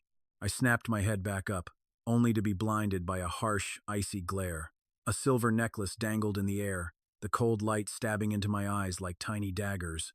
The pain forced my eyes shut, and the second I snapped them open, the nightmare shattered. I was violently thrown back into reality. Faint morning light was just starting to peek through the window. The dim glow of the bedside lamp hit the calendar. It was December 7th. My blood ran ice cold. In my past life, on this exact same day, those bastards kidnapped my daughter and shoved her straight off that rooftop. And now, in the pitch-black hours of this cursed morning, the universe was forcing me to relive that exact memory in my dreams. I was gasping for air, choking on my own panic as I reached up to wipe the freezing sweat dripping down my forehead. My sudden jerking movement woke Natalie, who had been sound asleep right beside me. She groggily fluttered her eyes open, mumbling in a soft, sleepy voice. "Did you have a bad dream?" I couldn't bear to let her worry. I just forced a gentle shake of my head. "No, it's just a little hot in here. I'm just going to turn down the AC and go back to sleep. It's still super early." Natalie let out a tiny hum of agreement, drifting right back into a deep sleep almost instantly. But me? I lay there, eyes wide open, completely unable to drift off for the longest time. My brain kept frantically replaying every sick, twisted second of that nightmare. But dreams always slip away too fast. By the time the sun fully rose, the only detail burned into my mind was that damn silver necklace. What in the hell was the real meaning behind it? Lost in thought, my hand instinctively drifted up to my own collarbone. But I felt nothing, just bare skin. That sudden, crushing emptiness around my neck sent a violent shiver sprinting straight down my spine. Then, it hit me. The exact reason why I had handed that necklace back to Chloe. It was because that absolute psycho, Austin, had become obsessed with it. He was so poisoned by jealousy over my life, he wanted to violently strip away every single thing I ever owned. That obviously included the necklace. Just before Chloe took her last breath, she had been clutching that very necklace in a death grip, completely refusing to let it go. Wait, was she trying to tell me from beyond the grave that Austin was her killer? A freezing shudder ripped down my spine as the horrifying truth hit me. Suddenly, every twisted mystery that had haunted me for so long slammed perfectly into place. In my past life, Austin had clawed his way into Chloe's arms, but to crown himself as her husband, he had to bulldoze through two massive obstacles. First, there was me and my sweet daughter, Dream. And second, the untouchable Natalie. I held the legal title of Chloe's husband, while Natalie gripped the absolute lifeblood of the entire Vance empire in her bare hands. So, that bastard played God. He orchestrated a brutal car crash and a sick kidnapping just to wipe us completely off the map. But this time around, I snatched the upper hand and completely flipped the script of our lives. By 27, Austin was an orphan rotting in a prison cell for 6 miserable years. His life was an absolute garbage fire. But an alley dog like him? Once he broke out of that cage, his twisted personality guaranteed he would come crawling back for bloody revenge. Now, Chloe was dead, and his next targets were obvious. Natalie, me, and my innocent kids. I checked the date, December 7th. It synced up flawlessly with the timeline of my nightmare past life. It was one giant, sick conspiracy all along. Heart-pounding, I violently shook the woman sleeping next to me. "Wake up! We need to go! Right now!" Poor Natalie had barely closed her eyes before I practically dragged her out of bed and all the way to the police precinct. We slammed through the station doors, hunting down the detectives handling the fatal crash case. I threw down the clue about the necklace. Armed with that single breadcrumb, the cops immediately launched a massive manhunt for Austin. We locked down the house, standing guard over our 2 little girls like hawks for the entire day. Finally, at dusk, my phone rang. "Mr. Miller," the detective announced. "Thanks to your tip, we successfully ambushed Austin and his crew right outside the kindergarten. He cracked and confessed to everything." Hearing those words, the suffocating boulder on my chest completely shattered into dust. My 2 little girls, blissfully unaware of the pure hell we just dodged, saw my shoulders relax. Taking their cue, they tackled me with hugs. "Daddy, I am starving. I want sweet and sour pork ribs, but don't give any to Sissy. She lost a tooth yesterday and she can't even chew. Let's just have shrimp instead, okay?" I chuckled, rubbing their heads. "Is food the only thing on your minds all day long?" A wave of pure, total amusement washed over my eyes. I playfully nudged Natalie and nodded toward the kitchen. "Hey, your kids are starving. Are you going to step up and be the chef tonight?" Natalie actually played along and stood up, but before she took a single step, the girls dragged her right back down onto the couch. "No way. If Mommy is cooking, I vote we go out to eat, or we can call Auntie Shen to make it. I am not eating Mom's food. It is way too salty. Super duper salty." Our family's loud laughter and teasing drifted out the window, blending perfectly into the warm city lights that illuminated the neighborhood. And tonight, the green mountains stretch far and wide. The clouds drift by in absolute peace, marking the greatest, most beautiful season in this entire human world.